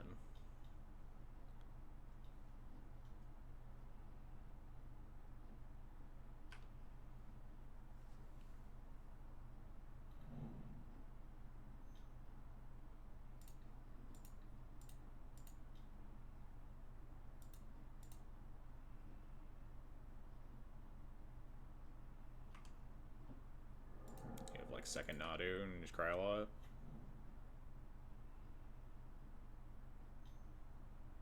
No, alright. Can't kill the nomads with us, the stuff that we currently have in play yet, but we can like chainsaw that. Oh, everything we kill gets them closer to this Uro again, which is kind of not great for me. But I need to like kill this shit to get the nomads away so I can be less scared of Nadu.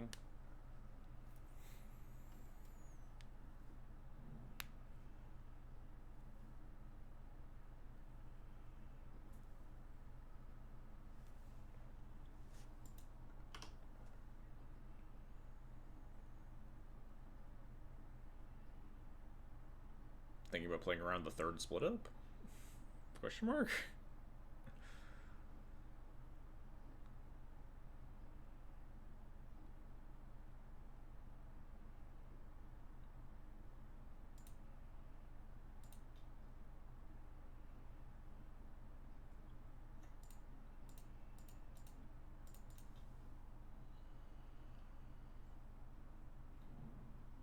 If they triple block, I kill this, and then I only kill the Dryad Arbor. They just move all the damage onto the other one. They triple block, and I throw the thing at this. They just move the damage to all the damage to one of them, and then I only move all the damage to the other one again. So I think maybe this is attacking bad here.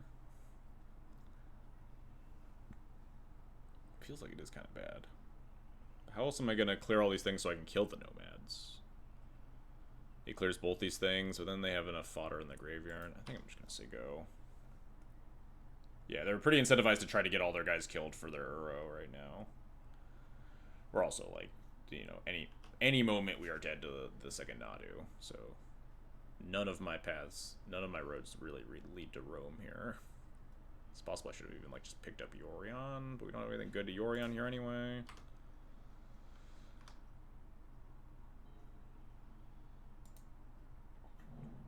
I think this is just pick up Yorion, say go now. My opponent's not doing anything. I don't want to give them a Uro anytime soon. We can Violin Mom and fetch a Surveil land, try to find like a Plow or a Reb. Or Solitude. Feels like this... I mean, if I didn't plow the Uro, don't I just immediately die to that Nadu like 2 turns ago?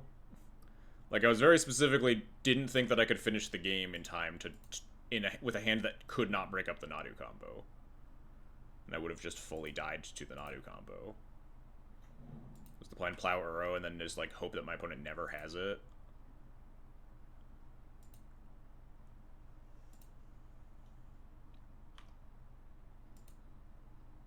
Feels like we ended up in the same spot, though. I don't think so.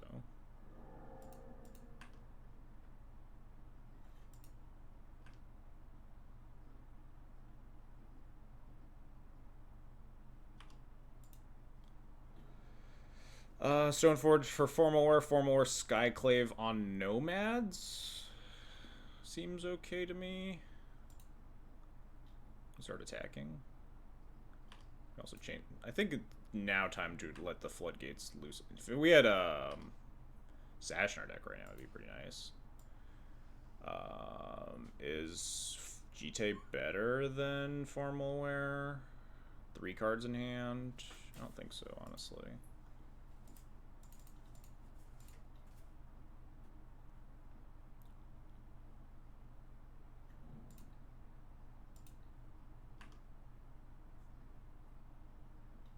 Endurance? Sure.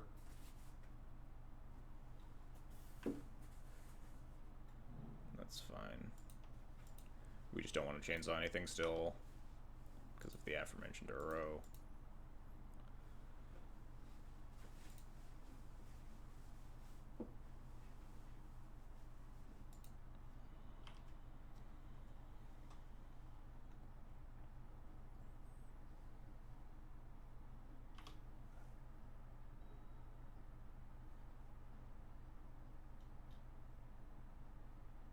Find green stuff for not doing, we die.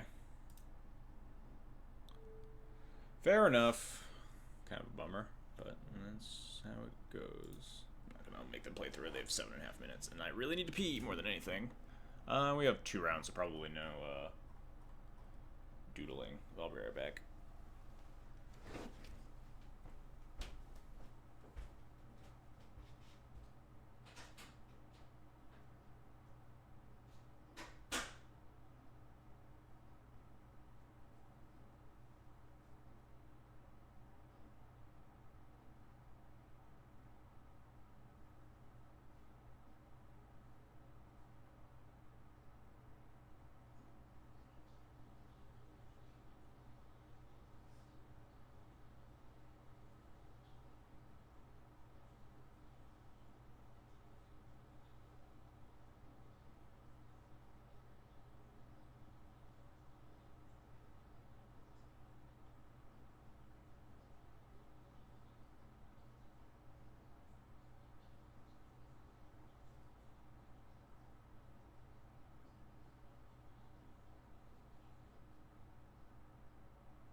Win that one?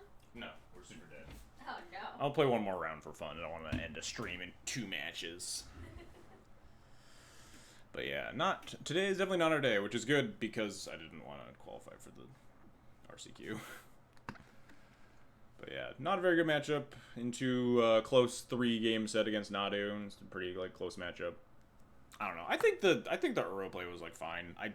I just don't believe that we had any shot of a game where we spew our only answer to break up the combo to answer an Uro when our hand was full of things that could deal with an Uro. They drew 1 extra card off it, right? They recast it, and then I cast Split Up on it, and then they never recast it for the rest of the game, and then also immediately turned around and played the whole Nadu combo, and then we had to break it up with Sword Splashers or we lose.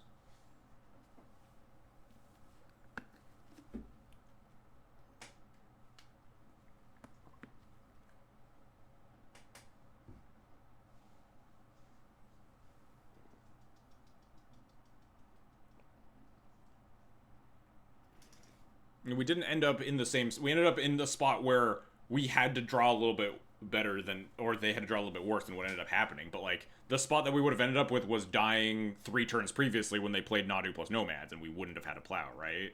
So we were in a bad spot, but not a dead spot, where we would have been if we had just plowed Uro. Oh, she got sick of her blanket. back.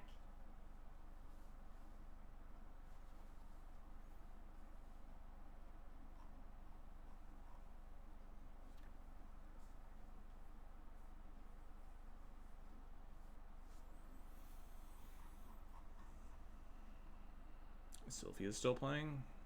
Let's see if I can pull up his stream, huh?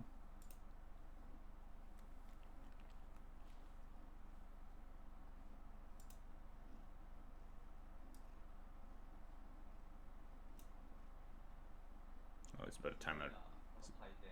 He's about to time out his opponent.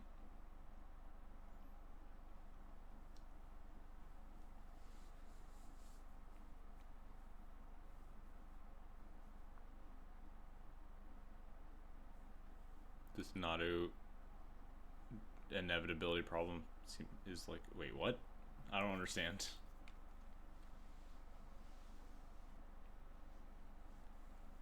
I don't think Nadu has an inevitability problem. I think it has like a kill you out of nowhere problem, which I think is like kind of different because it makes you want to like hold up your you need to like have your shields up at all times. Inevitability at least means something a little bit different in my brain.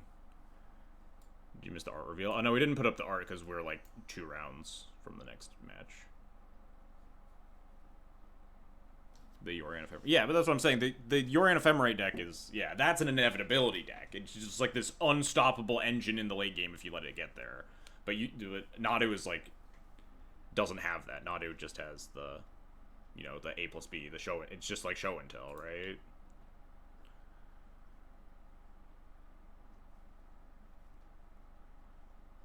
Which is, I guess, maybe similar in, you know, you have to stay alive until you get your inevitability online versus stay alive until the A+B combo. But, like, it's more disruptible, right? It's not just stay alive until the inevitability is, you know, actually inevitable. Your opponent's choices don't matter much unless they're literally killing you versus, like, you can have plans versus Nadu, which is just have these layers of protection or removal spells and stuff, right?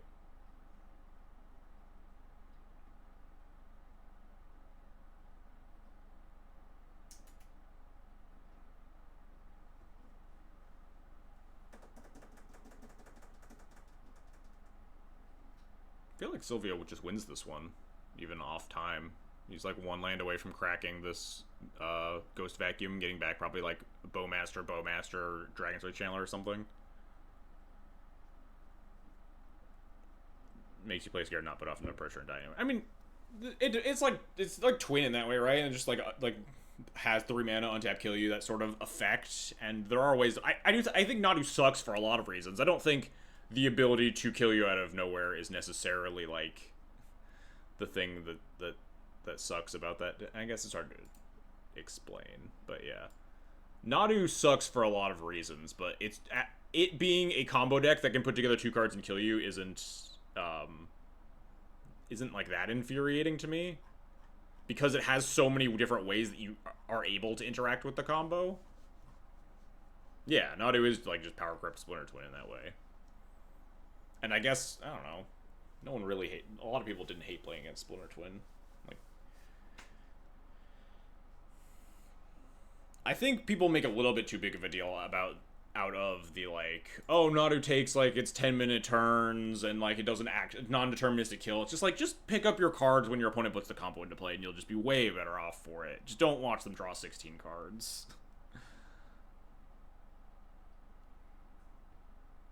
I think the problems with Nadu are just, like, the card sucks and is horrible to play against. It's just not fun. It's not interesting. But that's, you could say that about a fair number of cards. But, yeah, it's boring, and it's, like, and the power level is probably too high. Like, there are a lot of decks in Legacy that suck to play against, but, like, the mixture of sucks and, like, is tier 1. Like, I don't think Moonstompy is a very good deck for being tier 1. I think it's very problematic because that deck sucks, right? Doomsday. I think Nadu power level wise is definitely on the border. Like, they talked about it in the BNR about, like, this card's, like, maybe problematic. It's definitely not a deck that can be tier 1 forever because it's also fairly exploitable, right? Like, you can play, like, a lot of combo decks that are just going to be able to go under Nadu. Good permanent hate versus Nadu that overlaps for other decks. That's very accurate, yeah. That's valid. the Nadu hate cards are not very good in a lot of other matchups. I like Disruptor Flute a lot in Ancient Tomb decks, but Cage isn't even that good versus like the big Nadu deck, like the Green Suns deck, or it's not even that good versus Breakfast either, depending on your iteration. Oh, yeah, Cage only good versus all in Nadu. Yeah, only good versus Nadu elves.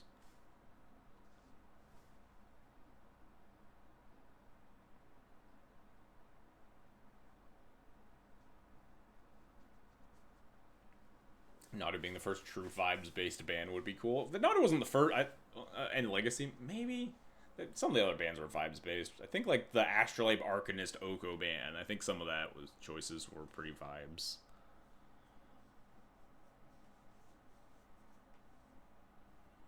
But I do very much agree that the hate isn't very good outside of some pretty key cards. It's kind of nice that Rebs are pretty decent versus at least 2 out of the 3 variants. But obviously, the band deck has some counterplay to Reb with being able to green some Zenith for Nadu. The Elven's not very good against the Elves deck at all for obvious reasons. But Reb also like protects your other stuff. If you have like your Plow Plan versus Nadu, you can protect with like Force of Wills. Skull Clamp is a less powerful card. That's probably not true, right? Skull Clamp is pretty fucked up.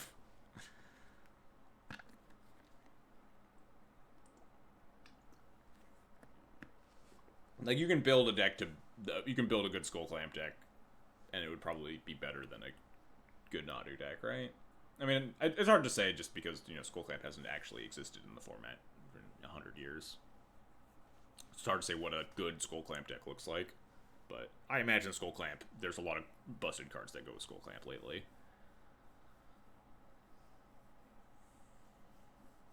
Alright, we'll play like in one more round, see if the vibes are there. If we just die, we end the stream. If not, maybe we do some more doodling.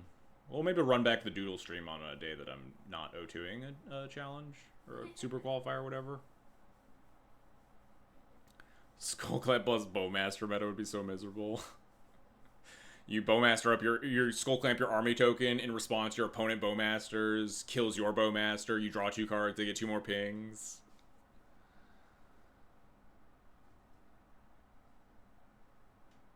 It is funny that Bowmaster would be such a good card against Skull Clamp and also in the Skull Clamp decks. That's quite amusing.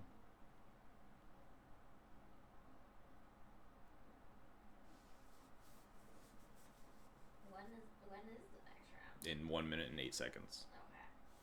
Well, we could have finished that Uriah. Oh, I didn't know you didn't finish it. Oh, I'm not drawing while you're playing. Fair. I was like, whatever I draw, it happens on screen. Fair enough. We can finish the Yorion Corgi. Yeah, I didn't want to do progress in secret.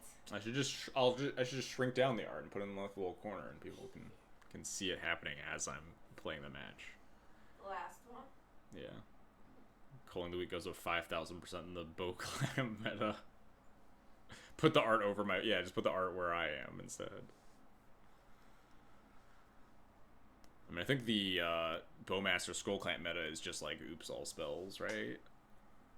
You just ignore the people trying to draw cards and play Skull. Then you just play like a billion Force of Wills and Ley Lines and Grafdigger's Cages. It's the only combo deck that matters. Your Skull Clamp deck already beats everything else by drawing 100 cards. Oops, all spells. 4 of the spells are Skull Clamp. Nadu and Dark Ritual. I don't think Nadu's not the dodge matchup. Dark Ritual definitely the dodge matchup. Nadu matchups are fine. Even trending towards good depending on the variant. That seems kind of miserable, huh? Pretty good against, like, Eldrazi. Yeah, we're in the O2 bracket. We'll keep cards and hope for the best. We get Surveils if we want. Probably only 1 Surveil. Maybe 0 Surveils if my opponent is on Delver.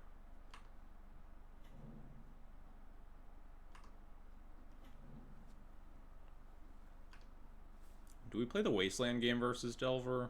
We'll take a draw step and find out. Double Wasteland, I'm a little incentivized. Why did they... Wait, they did this... The thing that you're not supposed to do with your turn 1 Delver. You're supposed to wait to crack your Mishra's Bauble to help flip your Delver.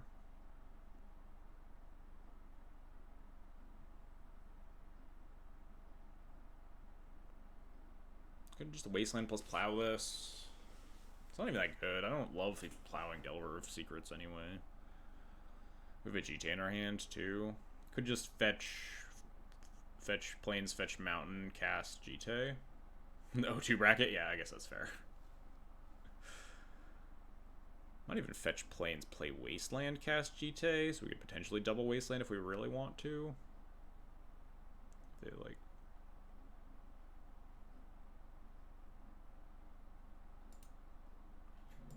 Nah, I'm Wastelanding them. I'm feeling the vibes. I'm blowing up their lands.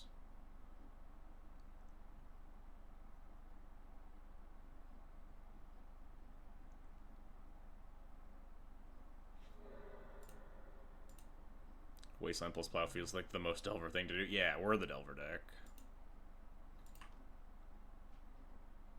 Plow and upkeep to play around main deck Force of Negation.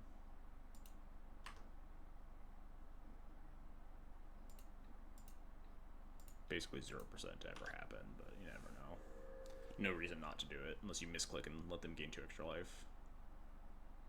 What if they reveal? Dang. Basic Island. Preordain, wow. Alright. That's much better for me than having a Delver in play, at least. This is a little dangerous because we just used our only answer to, like, Murktides and stuff. But we have a couple turns to figure our shit out before then. Do I just jam a Johnny into Daze? Top, bottom. We have a bunch of 3s that we want to cast. We could just jam... Jamming a Johnny into Daze has a lot of upside if they don't have Daze, because obviously a Johnny plus Bombardiers is nuts. GD just kind of sucks and doesn't do anything for a while. I'm gonna jam this. Nice.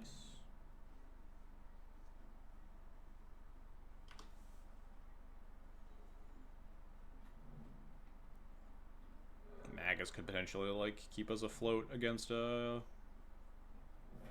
Oh, my guy. I think I'm just gonna slam Magus here. Try to keep him off of a, Murktide, at least for a turn. Bombardier not exactly doing a lot on this board state quite yet. I guess I could Wasteland, huh? It's like Wasteland plus cast GTA, but that's... They didn't shuffle on Ponder. My suspicion is that the Wasteland GTA plan isn't super good. If they just, like, Playland Murktide me or whatever. They could also just, you know, like, Playland Bolt Murktide me or whatever, but that does require them to have a little bit more.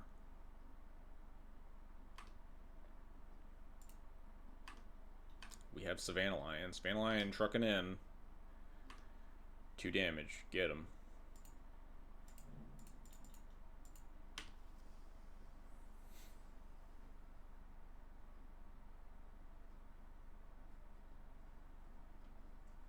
Yep.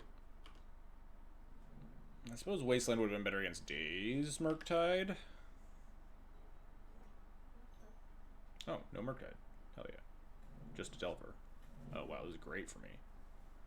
We can play GTA now? If they have Bolt, don't really care that much.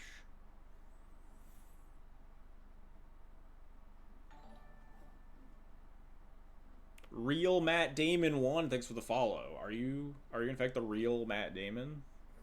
The real Matt Damon is in the stream. You can't lie. Don't laugh. You can't lie on the internet. No, you're not? Wow. I can't believe this. I can't believe they lied to you. I can't believe they would lie to me on Al Gore's internet.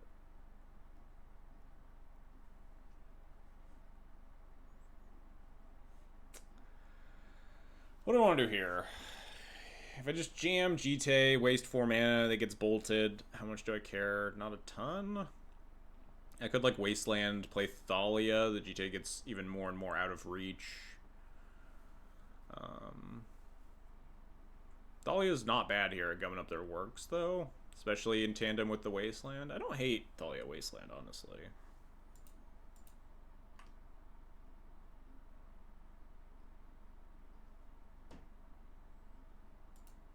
None of my plans are particularly good against a Murktide Regent right now, which is a card that I am a little bit concerned about.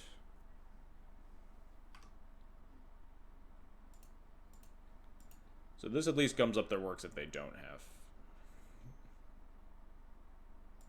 If they don't have it.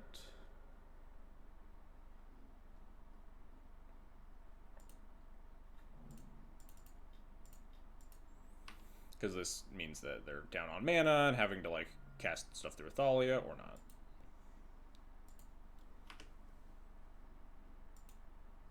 Flip Reveal Days, good to know about at least. Means we're not casting Broadside Bombardiers without a land.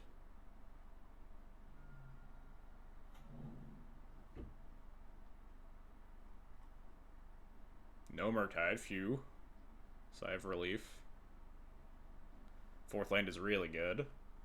We cast this before playing our land drop. Is MTGO better than MTGA? If you want to play formats that aren't on MTGA, then yes, which is what I want to do all the time.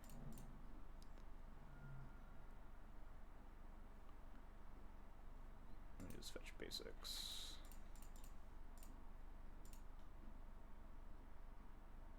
Their last card after the Days is Bolt. Yeah, not the end of the world. Yeah, very different client. I'm here to play. They say having played... I do play Standard on MTGO too, so I guess I'm... But I'm also biased. I just don't like Arena, but I know a lot of people do.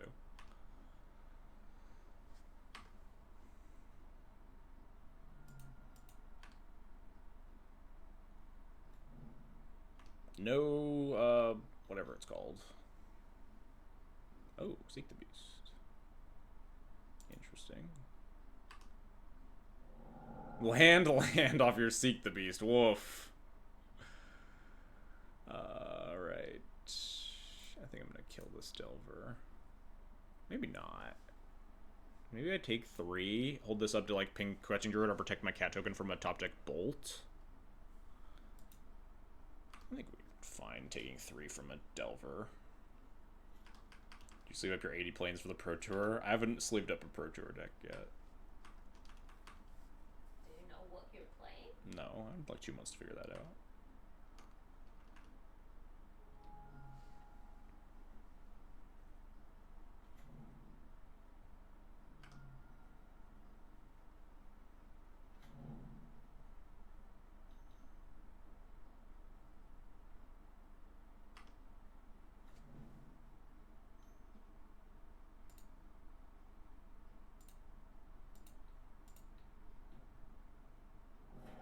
So now I know they have nothing.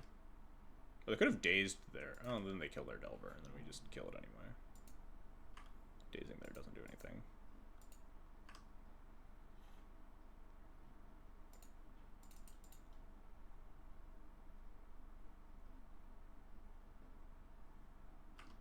I'll pay 1. Good try.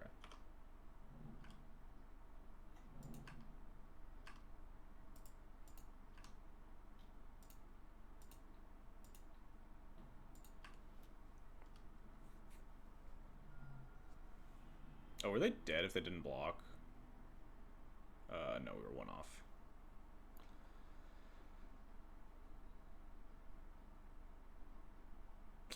Oh. To better answer your question, real Matt Damon won. I kind of agree with people in chat. It's definitely easier to get, like, in on the ground floor on Arena because Moto is, like, not very forgiving or intuitive in a lot of ways, but I do enjoy playing on Moto because, like, you get to, like, it's easier. If you get, like, a rental service, you have access to the cards way easier than you do on on something like Arena without, like, drafting a lot. You can just, like, rent all the cards you want and try out any formats you want, stuff like that. You get to keep anything that you win. Your winnings, you get to win real money, but you also, like, lose real money if you're not playing well. You have to have, like, a certain win percentage if you want to, you know, break even or better, that sort of thing. While MTGA does have the ability to, you know, free to play, sort of, especially if you draft, but it is a pretty expensive and prohibitive to like switch between decks and stuff.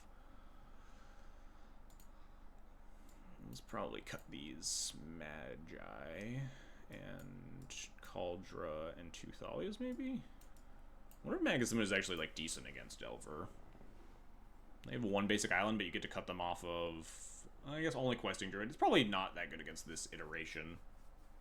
Cut them off of Questing Druid hardcast and like Murktide hardcast, not a lot else. It's between like Magus and Thalia, right?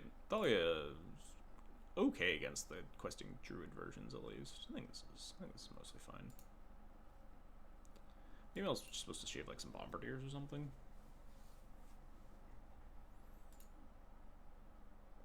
But yeah, it depends a lot on what you want to be playing, what you want to be doing in Magic.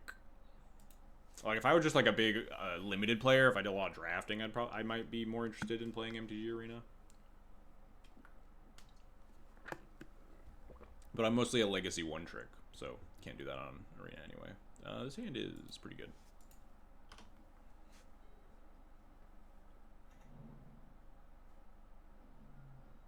Yeah, I thought he was upside of pitching to Solitude.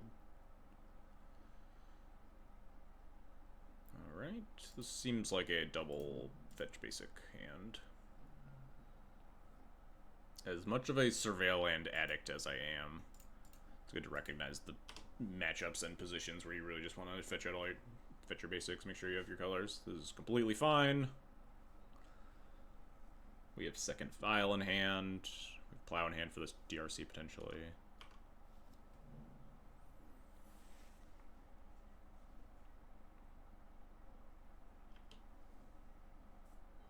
Oh yeah, if MTGO didn't have the ability to trade, it'd be like pretty nightmarish.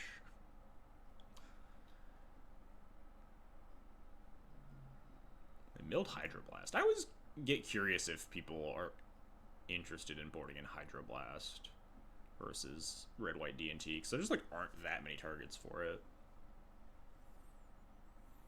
It kills Flip to Johnny, kills Broadside Bombardiers, it counters my Pyroblasts.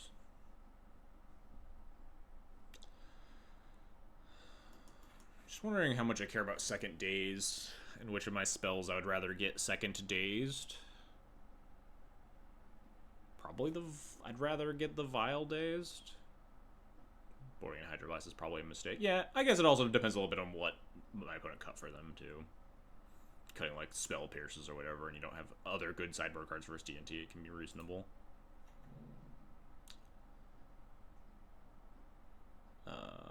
I'd rather get Plow. No, I'd rather get Vile dazed, I think, which means I think I want to cast Plow first, and then fetch Mountain and cast Vile. Usually you rank cards for MTGO. Yeah, most people do. It's very efficient.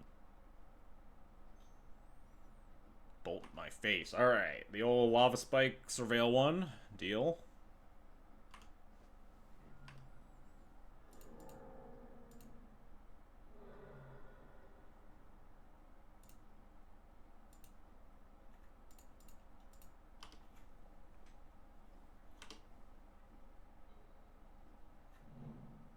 Merc?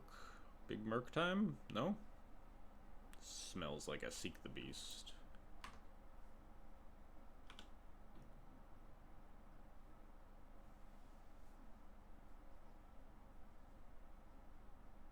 Gonna Seek the Beast in my upkeep.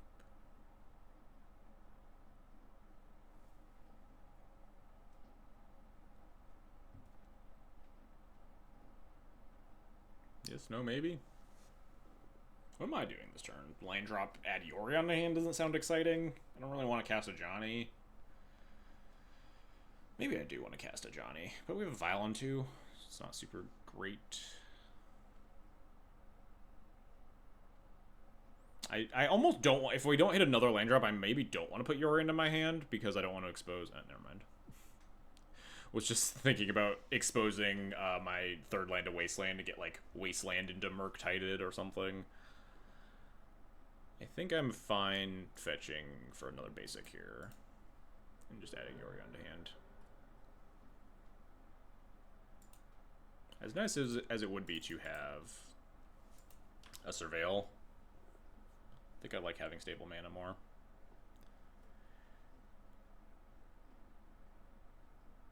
Oh, I see the black-white D&T in Modern. I have seen it. It looks pretty cool. Unfortunately, I have, like, zero incentive to play Modern right now, other than, like, if I was interested in specifically playing that deck. But there's no, like, I haven't played Modern in years. There's no, like, events that I want to prep for. The Pro Tour standard. But it's really cool that the deck is showing up. I think Overlord Felia is, like, a very powerful synergy. We seeking some beasts. Yeah. Well, it was a significant upgrade from their Seek the Beast in game 1. 2 spells instead of 2 lands.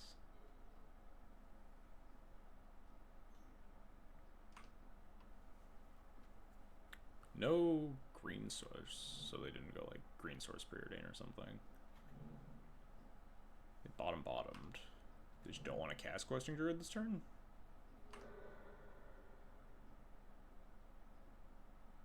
Yeah, Emperor. Yeah, Emperor of the Bones Felia Overlord is... Alright, I guess they just didn't want to play anymore at the O2 bracket. Fair enough. Does MTGO have all the cards? I can play my nostalgic old... Yeah, MTGO has all the cards with, like, a few, like, random exceptions, but pretty much. The problem is that there's not a lot of, like, casual play on MTGO. It's a lot of, like, competitive locked-in formats, so... If you have a nostalgic old Slivers deck, it might be hard to, like, play that deck if you have to boot up a legacy league for it. There's, like, free play somewhere in here, I think. Like, free play random constructed, but I don't really, mess with that stuff ever. Yeah, free-form open play where you can kind of just play whatever nonsense, but I don't know how frequented these are or what kind of decks people bring over there, but...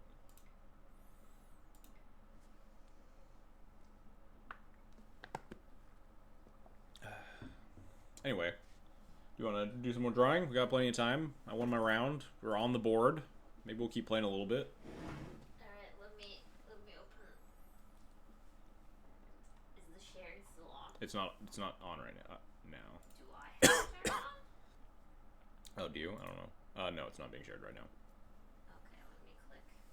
Freeform is mostly pre-modern and penny. Yeah, that makes sense. You need someone to play the community run formats.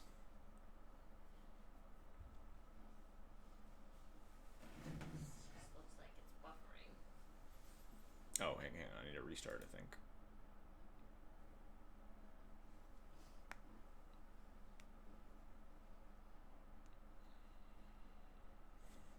Yoshiwada's 2-0 up a game against D. Neely. That matchup seems really good. Neely's usually on like Maverick or Depths. Hopefully Yoshiwada crushes it.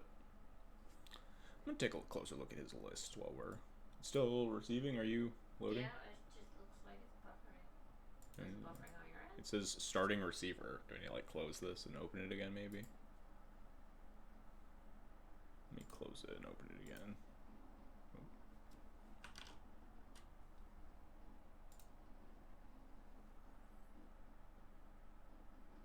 There we go. Now I'll click. Yeah.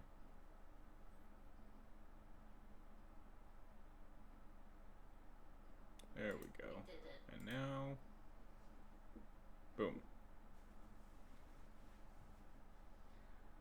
Right. Let's paint this little doodle. In the background, I'm gonna go find Yoshiwada's lists. I'm gonna take a closer look at what he's doing with black-white Overlord D&T. Not that anyone in chat can see it. It's hidden behind sketching. So he's on like pretty stock 33 land. Who is Pissman? Fish Duggery. Oh, sorry. You saw Pissman in the corner there still. Jarvis and Pissman hugging. Yeah, it seems pretty weird out of context, especially with the piss yellow shirt. Friend. Yeah. Fish Duggery. Fish Duggery, who got his account banned on Twitter and remade the account Piss Duggery, and then eventually known as the Pissman now. eventually turned into Pissman. amusing story. Peroko has a suggestion once you're done with this one. Alright, It is I'm not looking at chat, so tell me. The Grinch X your choice of magic character. God damn it. You really should have seen that one coming. Can you pick the magic character? I can't. Alright, well, let's let someone else in chat. Chat, Okay, what? someone else in chat. What? Who do you want shipped with the Grinch? Who do we want to draw with the Grinch?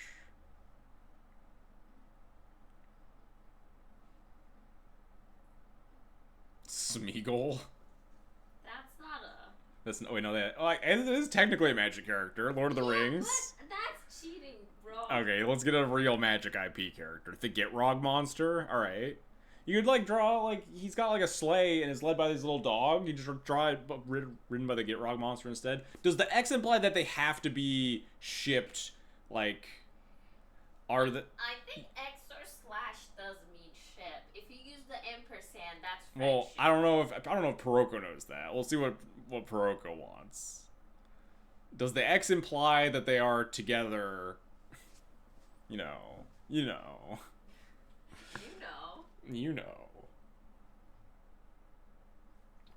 Artistic intent, I have no idea what I'm talking about. What color is Yorion? Oh, it's very blue. Yeah, it's blue and white. Because it's a blue and white card. This feels too blue. I don't like it. Chileth recommends Mother of Rune's original art. With Grinch? With the Grinch. I don't know. I liked the Gitrog monster pulling his little sleigh.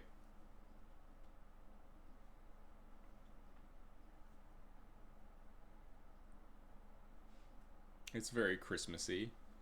You can give the Gitrog monster a little Santa hat. Or maybe in the spirit of how the Grinch Saves Christmas, you just have the little thing where it's like it's a one reindeer antler that's like tied to his head with twine.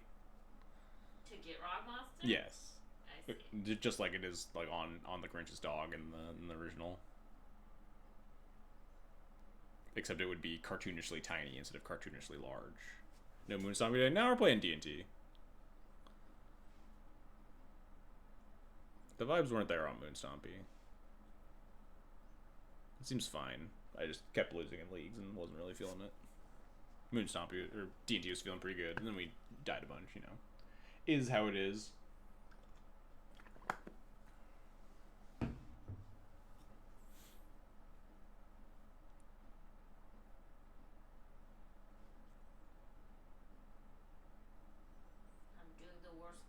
Job anyone has ever done ever. So, I mean, they're supposed to be little sketches. It's good.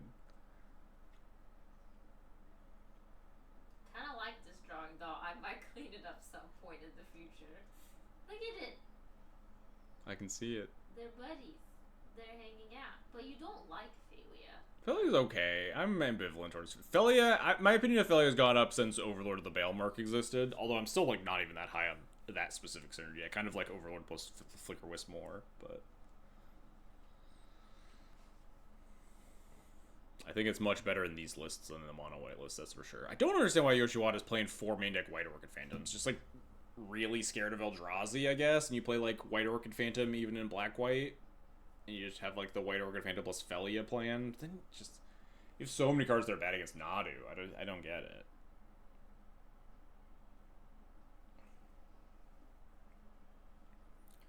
Wonder what happened if the Grinch is a metaphor and tried to pull out his 3 sizes larger. I mean, didn't his heart grow into like... His heart was like a shriveled old lump, so growing 3 sizes wouldn't even be that bigger than a regular heart. I think it does burst in the cartoon. It does kind of like burst out of like the little like X-ray though.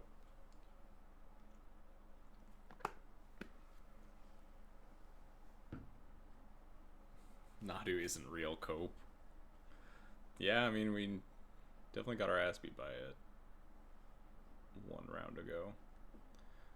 Well, this list is also looking pretty not great against like Ant. Has a little bit more Storm hate, but by virtue of also having a lot less Graveyard hate, I'm respecting Oops a little bit more than like Storm as my Dark Ritual deck, but I can kind of understand Trender. I think I would play more Mind Ray Traps than Deafening Silence, though. Mind Ray Trap at least has a little bit more play versus Oops, I think. Because you're always going to lose game 1, so you always have to win game 3, which is like, you just hope that they mulligan into a hand that doesn't turn 1 you. Also, you're a Thoughtseized deck, so you're like a little bit more happy to get to turn 1 versus these combo decks anyway. So having like the turn 0 hate's a little bit extra insurance. I'm like gesturing to this list that none of you can see because there's a sketch on screen instead. I guess you could cut the Fairy Macabres from his list and make some room for some ley lines. I don't know. I'm just like a huge White Orchid Phantom hater. Maybe that's just my issue. This card's just like bad against a lot of stuff. Tom Madness says that Yorion looks incredible. Would make a great tattoo. I do.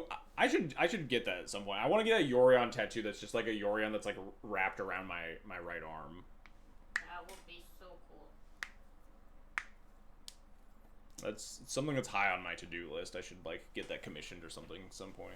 Would I keep Thoughtseize on the draw? Like just keep a hand that's playing is to cast Thoughtseize on turn 1 on the draw? I mean, depends on what I'm mulliganing towards. If my options are the cards in Newton's list, which or not Newton, sorry, in Yoshiwata's list, which is like Cage, Fairy Macabre, or a Singleton Mindbreak Trap, then I'd probably just keep Thoughtseize. If they kept 7, maybe not.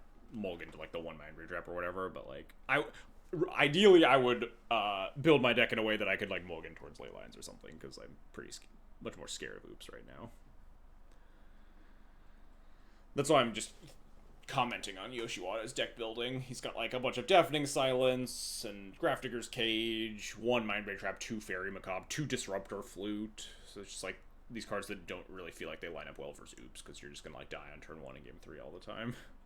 And Fairy Macabre's not gonna do anything. I think I would like shave some of these cards and play ley lines. Maybe I should try Yoshiwata's list with some sideboard changes.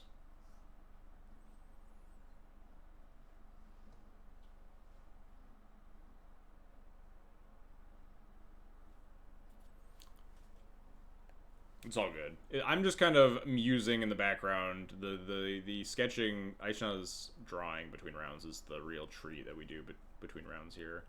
I'm just musing about Yoshiwata's deck list to have some conversation.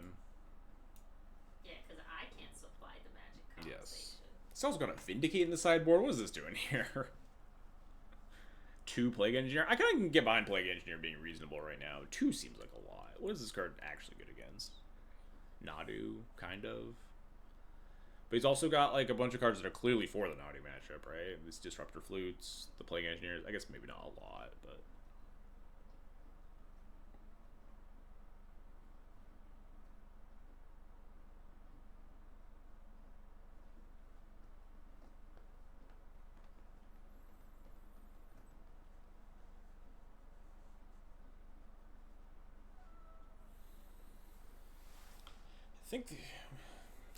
I just every time I try to convince myself that like White Orchid Phantom's a reasonable plan, it's like, oh, it's like helps your Eldrazi matchup a lot. It's like good with your like a bunch of Felias in your main deck and stuff. You dig for them with the Overlord and stuff like that. Every time I think about it, I just think about all the bad matchups that it has, and maybe I just shouldn't think about those as much, and I should just be happy with like boarding it out versus Nadu and being like, all right, I have this card versus that's good for like Eldrazi, okay versus Delver, okay versus, you know, a couple other decks that have like 1 basic and maybe you get the Felia Flicker, hit it again, stuff like that.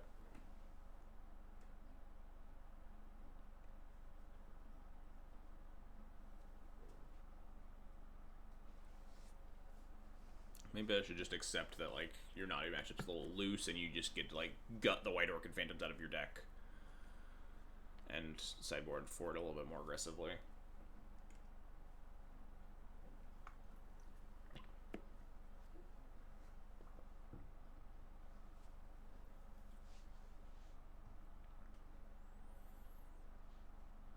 Man, I just don't want to put White Orchid Phantom in my deck. I kind of do put it in my sideboards, though, for these shaped decks. Oh, Yoshiwata completely cut Mother of Runes from his list. That's what I'm missing. I was wondering how he's fitting in all these cards. That's interesting. I can kind of get behind that. Mother Runes is like pretty good 1-2 punch with Felia. Like it helps like line up like your important Felia like turns, turn 2 Felia into turn 3 Overlord or something. Protects that. But like, I guess you have Thoughtseize as your like Mother of Runes card.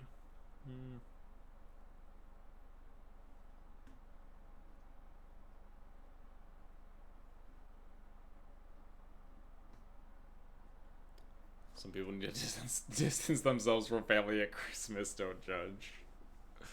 I guess that's true. I should be able to relate.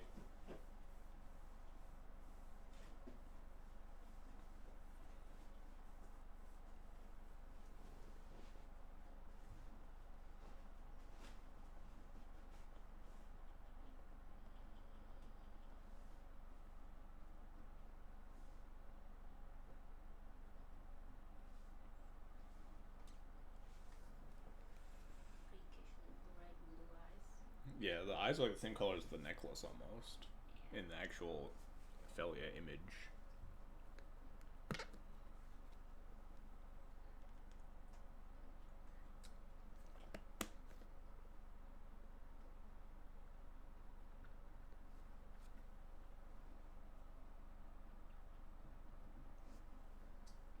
Hey, Sylvia, thanks for the raid. Welcome, welcome, Sylvia viewers. We are doing some between rounds doodling.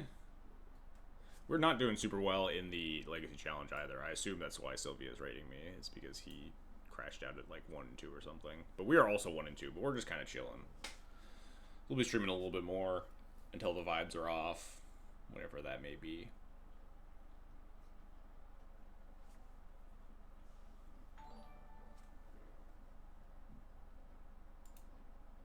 And Sylvia, thanks for the follow. Appreciated.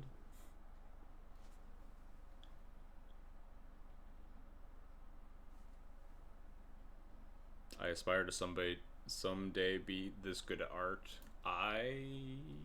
Yeah.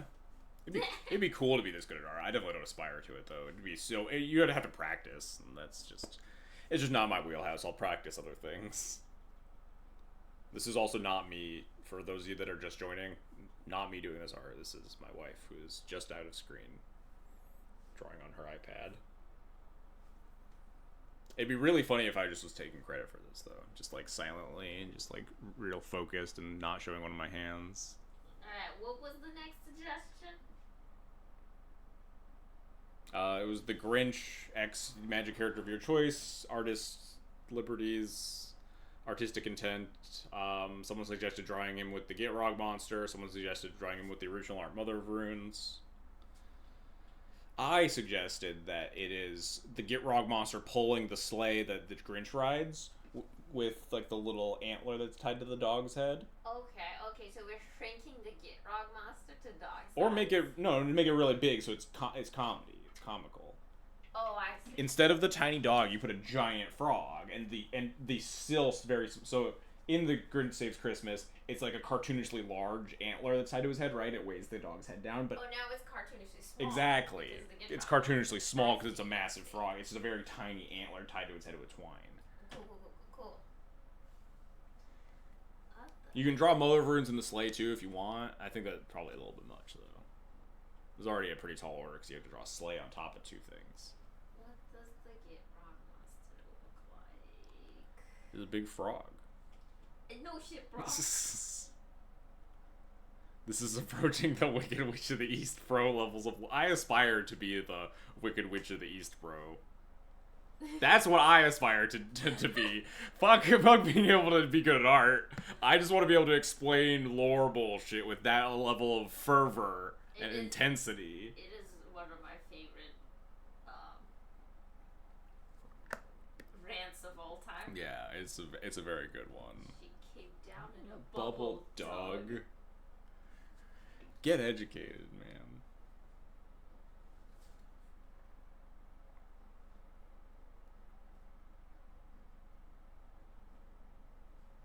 Just get cleaned up. Does she still have an arm? Is Gitrog Monster still eating an arm? He on could. Christmas? I don't know. Why not? You could give it, make him eating Santa Claus. Give it like an arm with like a little like red sleeve with a puffy white thing at the end. He's eating Santa. The Grinch is stolen Christmas. Oh god, he ate Cindy Lou Who.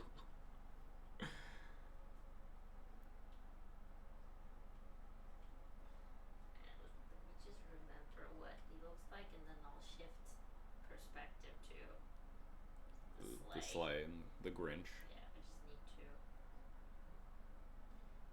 remember. And then you said like a tiny. You just Google like the Grinch dog. I'm sure we can. I got it.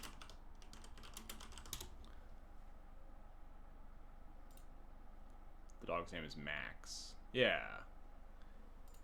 He's got like a cartoonishly large antler tied to his head. Oh, it's like a single. It's a single antler. Yes, the Grinch like saws it off of a thing of like a mounted deer or something.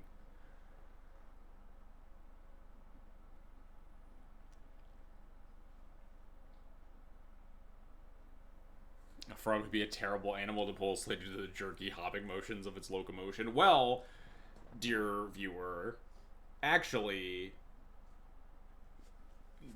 Santa's got fucking magical reindeer that just fly, so I think the Gitrog monster would be able to, in this instance, he can fly. So it's fine. He hops through the sky. There's no jerking.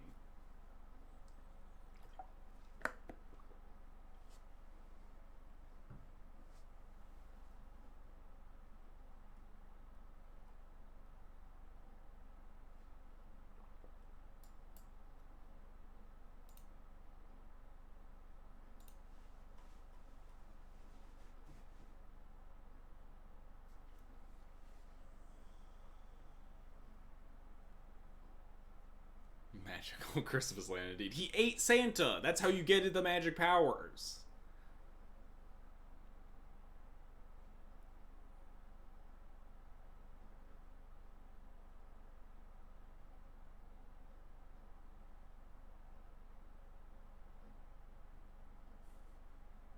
This plot is as thin as Red One. Man, that movie was bad. That movie was so bad. I've seen the Santa Claus. Yeah, that's the plot of the Santa Claus, right? The main character eats Santa and then gains his powers.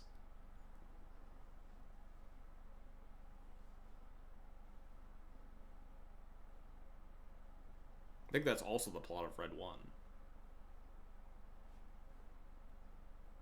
It's not that. I don't know the actual plot of the Santa Claus. The guy becomes Santa. I don't know how.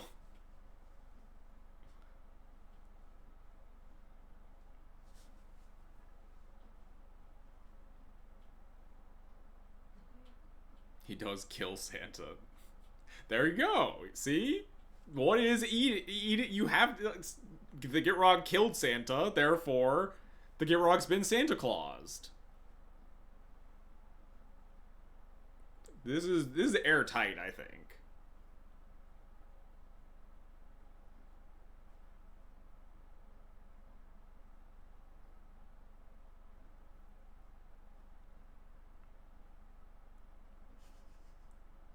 Look at my Grinch. Elliot says that's a really good Grinchy pose. Right? The hands on the hands hips. on the hips.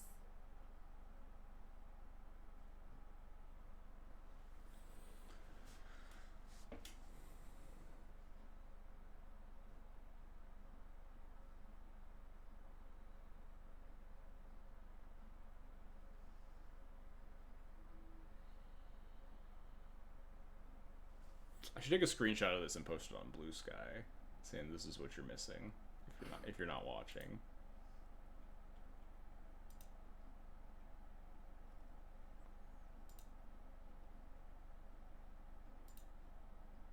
That way everyone can see the piss man sweatpants too.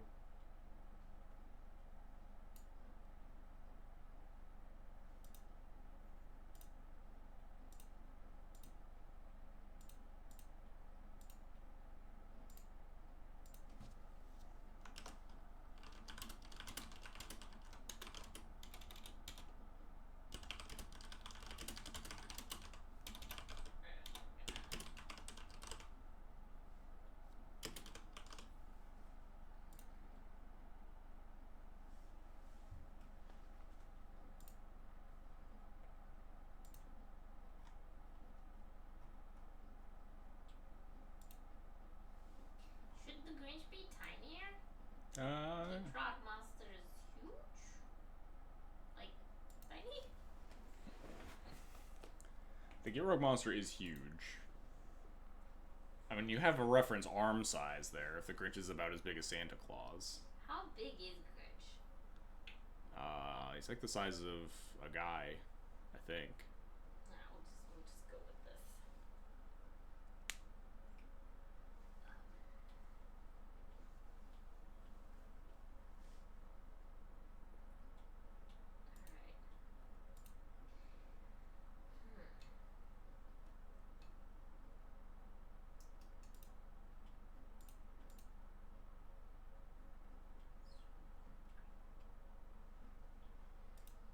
Back to Get Monster.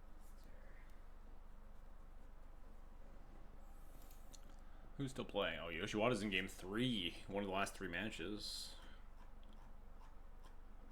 Who's still going at it?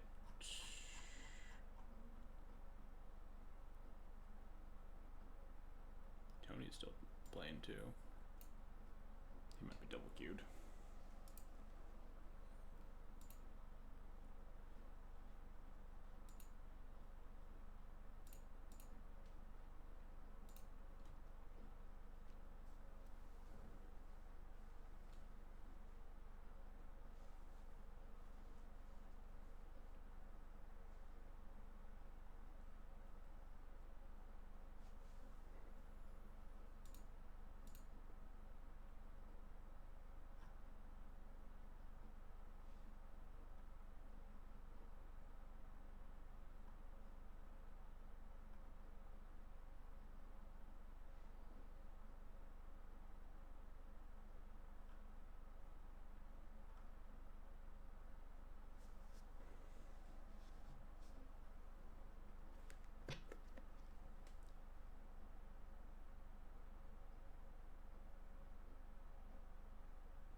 So is the Get Rock Monster happy to be here?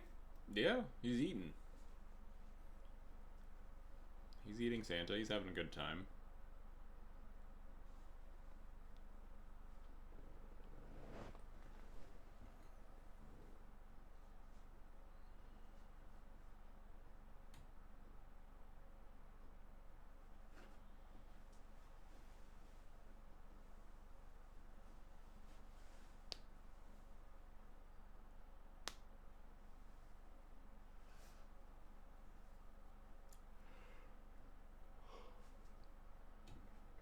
Ugh.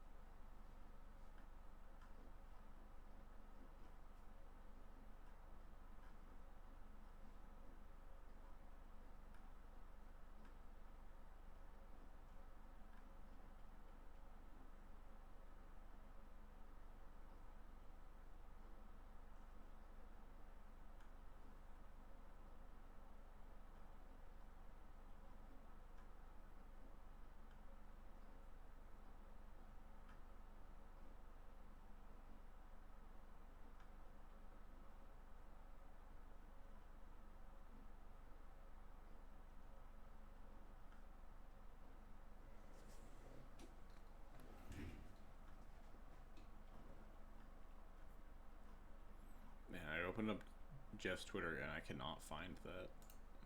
The other Yorion and Corgi. Go to Kai's Twitter. It's gonna be so much harder. Kai posts so much more, I imagine.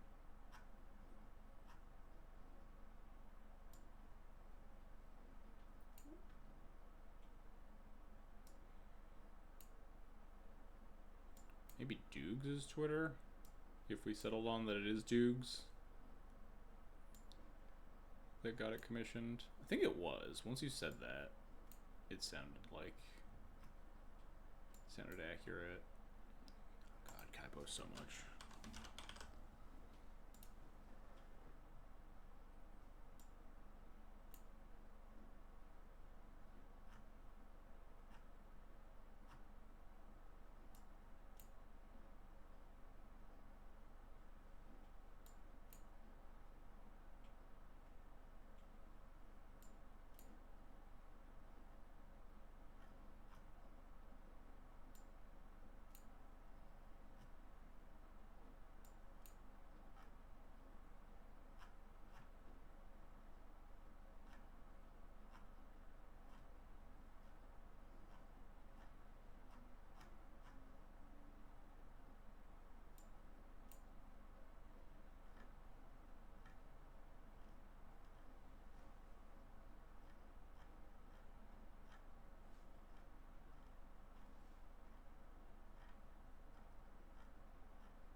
Man, this guy posted about Green Sun Zenith so much. Who would have thought that someone with a website about the Green Sun Zenith? There's so much Maverick. Green White Depths. I think I'm getting close.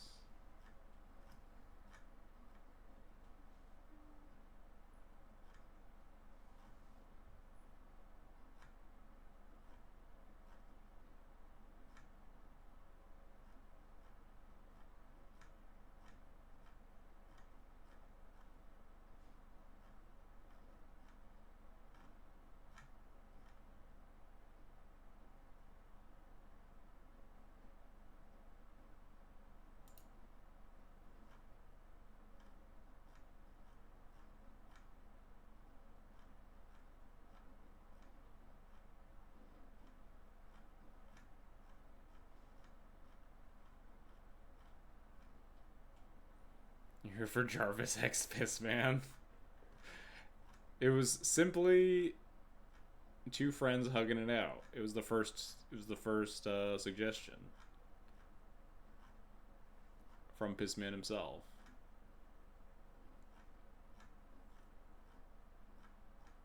About to give up on trying to find the Kai's drawing of the Corgi plus Eurion. I have no idea where I'm going to be able to find this, if not on one of these people's timelines. Oh shoot, next round starting. 1 minute and 30 seconds. Alright, I'm going to run to the bathroom real quick. Also, I guess I'll just leave the sketching up for the next minute and a half.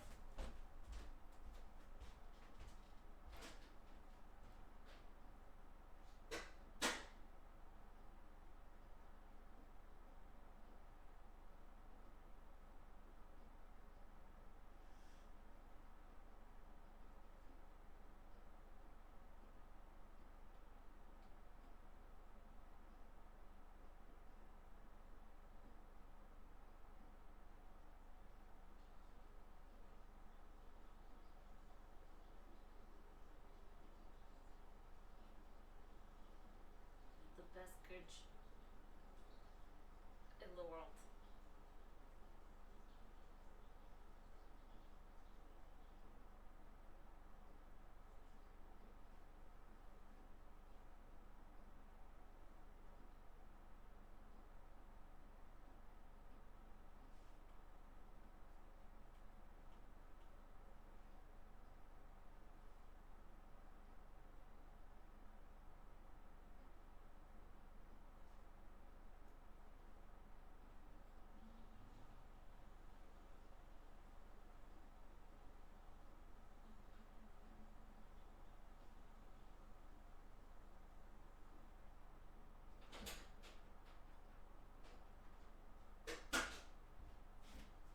Alright, next round time. Perfect timing. Alright, I'm taking the stream back over. Alright. Good luck, Pissman. I will send you all of my luck, because I certainly don't need it right now. You're sitting at 3-0. Best of luck.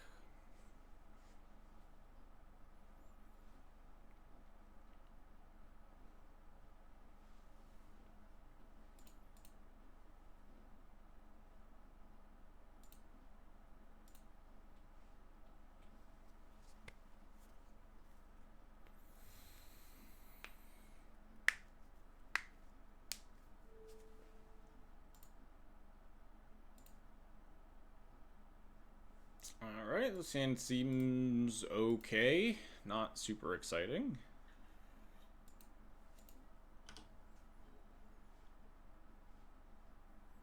We'll see what my opponent is up to.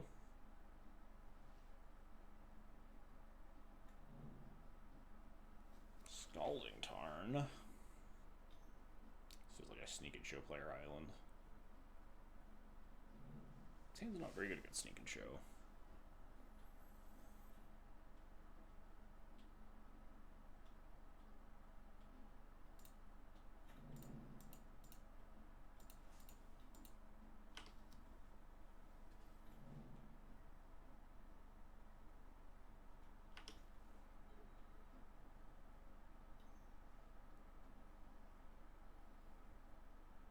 bottomed on the first preordain. Bottom, pass a turn. Come on. No lands. No lands in 5 cards. 6 cards? 7 cards? Yeah, the first preordain sees 3. Then you draw for turns 4, and then this preordain sees 3. 2 top, dang. Well, gave it the old college try, huh?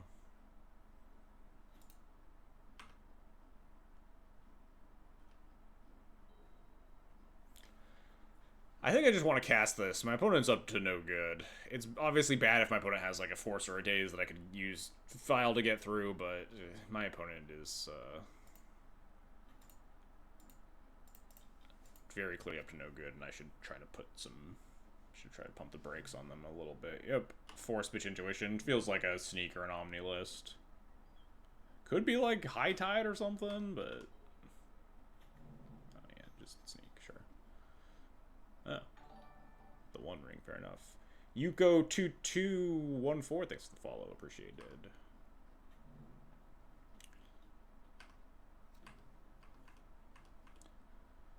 Do I want to Magus this Ancient Tomb?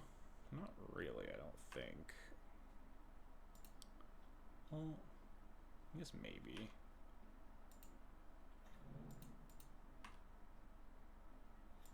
It's just top deck, like,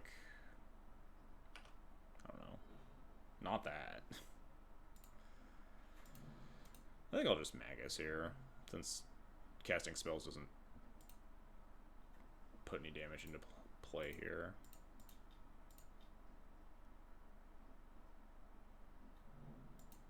This at least cuts them off of a mana. We can attack for lethal next turn, I think. Attack for 7, sack 2 3-drops is 17, yeah.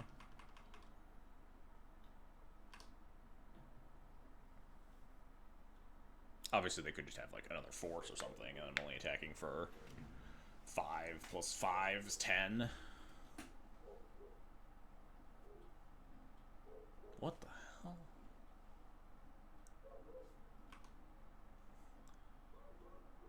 What is...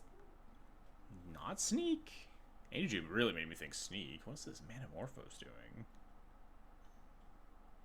Is this like mind over matter? Now it's definitely not mind over matter. And like make a bunch of dragons here? Play the 4/4 thing? The 4/4 Dragon Storm thing?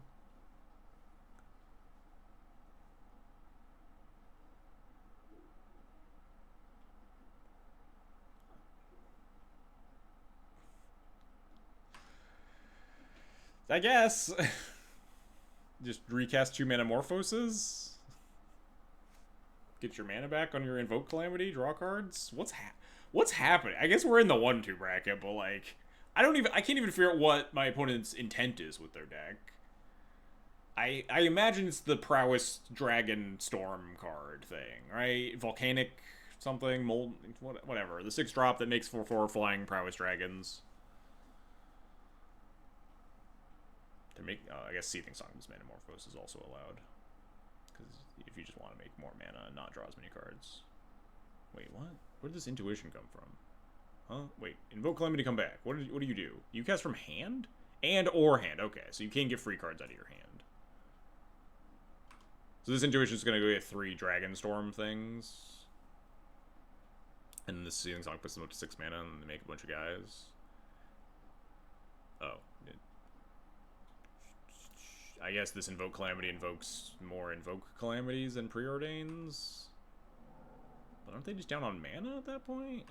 I don't know what's happening. You just let them do their thing. Maybe they have a thing from hand that they want to... Nope.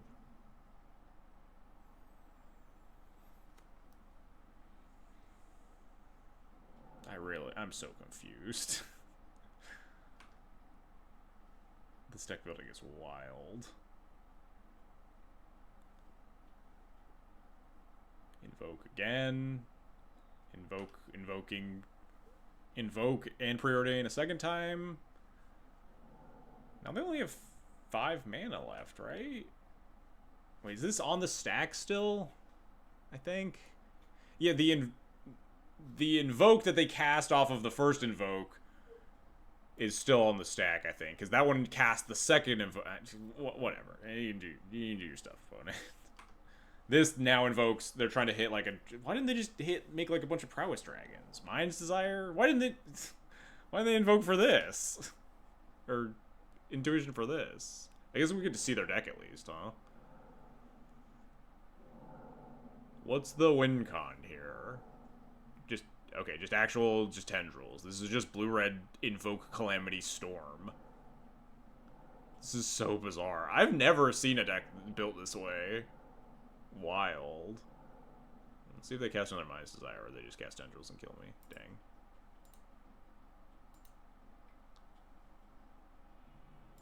Definitely was not expecting this. I would have held that Thalia in my hand if I knew that they were a storm deck that had to get to like 5 mana to go off. Alright, hang on, let's re-invoke Calamity again. You may cast from your graveyard or hand without paying your mana cost. If you cast them from your graveyard, exile them. Okay, so Cage is good at turning off the graveyard. Leyline probably also good. I can't imagine that we can successfully cast Source Supply Shards on anything. I really think that this, like, they have the prowess dragon thing makes me really want Split Up in order to not, like, be able to beat that card. And we have some pretty bad, so we have some real stinkers in our deck right now. Like, this seems, I guess, this guy if he hits the One Ring, I guess. This seems okay. I don't know. Send it.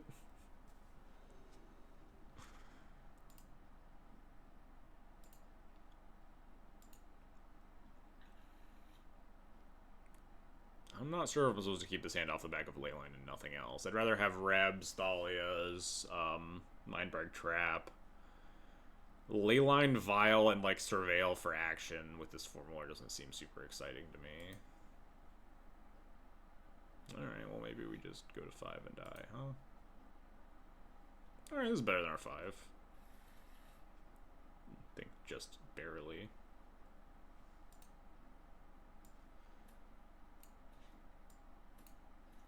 I think we don't even keep Mom. We'd rather just Surveil for stuff. It keeps Skyclave. Bottom Cauldron Mom. Keep 3 lands. We can cast our spells. We could bottom like 3rd land and have like Mom into Elegant Parlor. Maybe that's better. Start attacking with Mom.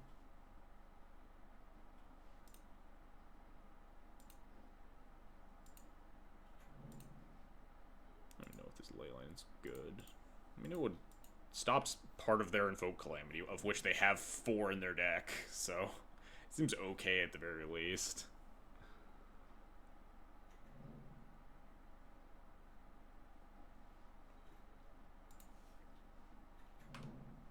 Dahlia? No. I'm sending this. This is fucking battle Mom.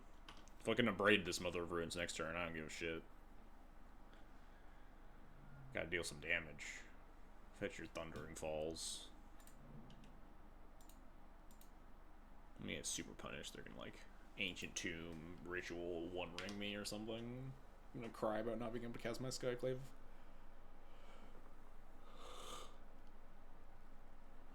Ugh.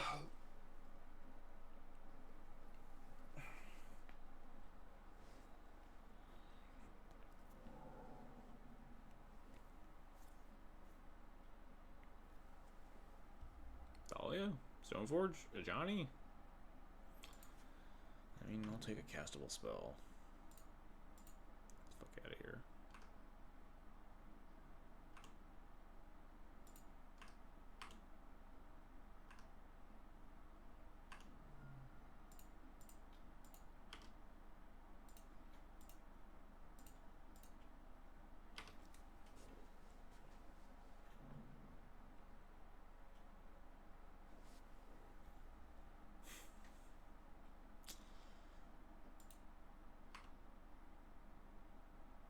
I had Yori on a man. I don't even really want to cast Skyclave. They could cast a One Ring the next turn. They'll probably have like the One Ring plus Force of Will, and I'll cry about it a lot, but I don't really think playing a 2/2 is very good for me.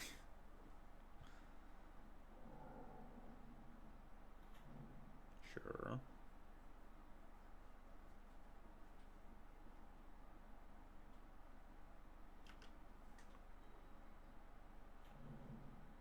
Is it time to die?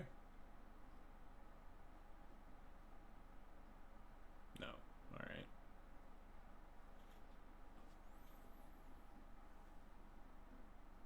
Three, 4, plus 3. I guess I just cast this before I do anything else, huh? Could easily just get, like, Force Willed. Hard cast or no.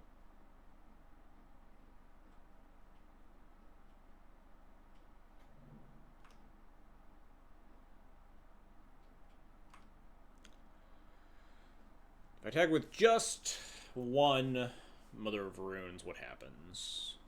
I deal them 3, they go to 11. I sack the Mother of Runes, they go to 8. Then I have 3 plus Skyclave is lethal, but that means I would have to attack with the Mother of Runes the next turn, and the shields would then be down fully. So I think it might just be better to just send all here. My opponent has to have some sort of, like, Abrade-shaped removal, though, to protect against, like, random idiots, right?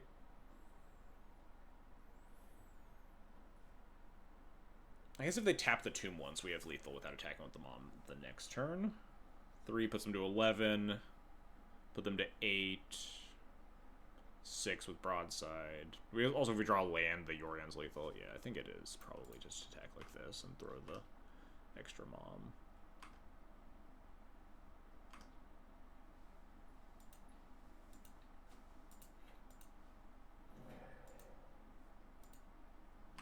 I don't think we have a great shot at winning this game, but it's probably just like...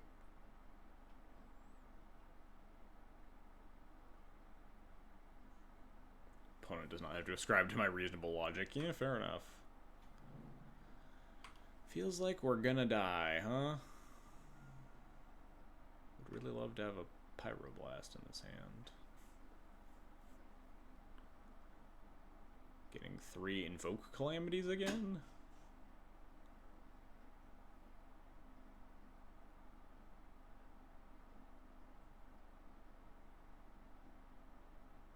I suppose if I had cast Skyclave the previous turn, we would have dealt 2 more damage this turn. They'd be at 4, and then 2 more damage on top of that. They still wouldn't be dead. We couldn't have even represented lethal even with attacking with this mom, right? It would have only been... It would have been 5 extra damage if I'd played Skyclave. So it'd be at 1, which maybe turns off the Tomb, importantly. Didn't think about drawing specifically Bombardiers when I opted to put Yori in my hand over Skyclave. But there was, like, pretty valid reasons to put Skyclave in my hand. Or keep Skyclave in my hand anyway. So who knows. I have to assume we're dead here, right? Assuming they can make a 3rd red for... Or a 3rd and 4th red for Invoke.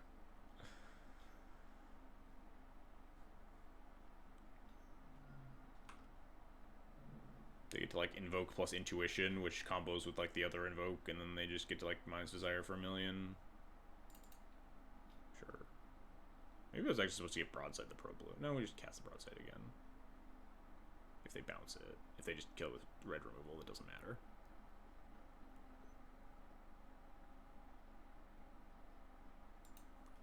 At least they kindly cast this into the Flood Maw, so I can just F6 and watch them kill me.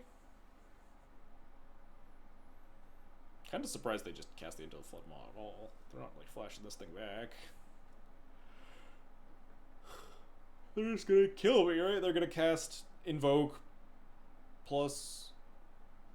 I guess this one only casts into the Flood Maw, right? Isn't it total? Yeah, sure. Doesn't do anything. They cast Seething Song plus Intuition, and then... I don't know. I'm gonna let them do their thing.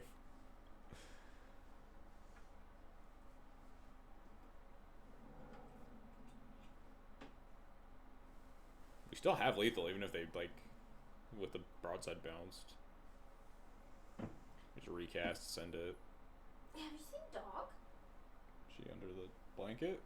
Is she? I don't want to tempt her out of it. Oh, she's in there.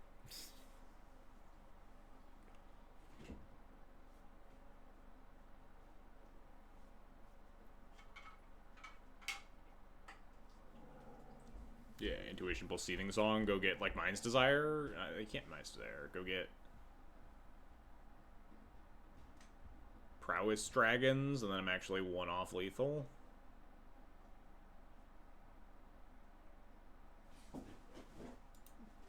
Sure. Show cat. She's asleep under a blanket in a heated cat bed. I don't want to disturb her.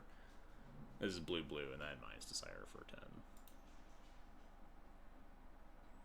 You got it, Chief. Mind's Desire into Mind's Desire first card. Perfect. Alright. We'll pack it up. That's fine. Alright. We'll call the stream. This is not our day. Played against fucking Blue-Red Invoke Calamity Storm in the old 1 and 2 bracket. Did you lose? Yeah, we're gonna call it. Alright. Played against... Put up the final Grinch while you do your ending. The weirdest deck that I've seen in a while, which is saying something. Definitely have not experienced Blue-Red Invoke Calamity with the One Ring Storm before. We also just drew, like, truly so badly and almost killed them. Like, just mull to 5, have, like, just this stone cold nothing every turn of the game. Somehow managed to, like, put them on death's door. But here's our finished product for our relatively short stream today. Let's go raid probably, like, Tony. I imagine Tony's playing in... Is Tony still playing in this thing? Because I know Sylvia raided me. He was one of the other people streaming. Just check alphabetically.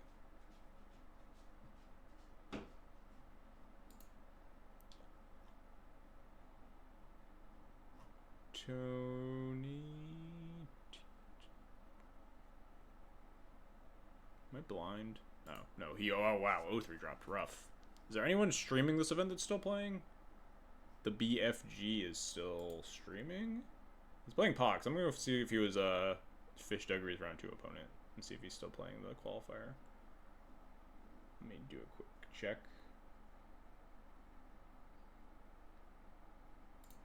Oh, it is. It is Soggy Meatball, yeah. Alright, we'll go raid the BFG.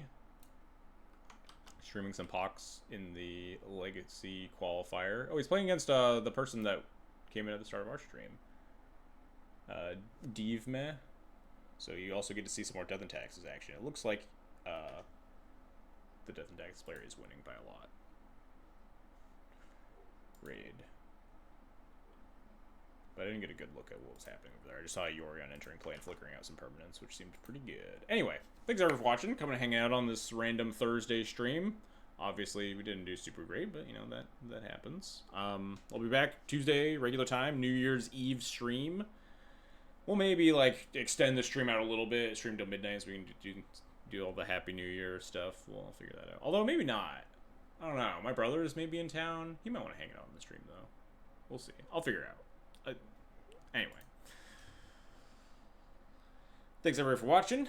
And I will see you all maybe next week. Follow me on Blue Sky to figure out what the hell I'm doing, because I sure don't know.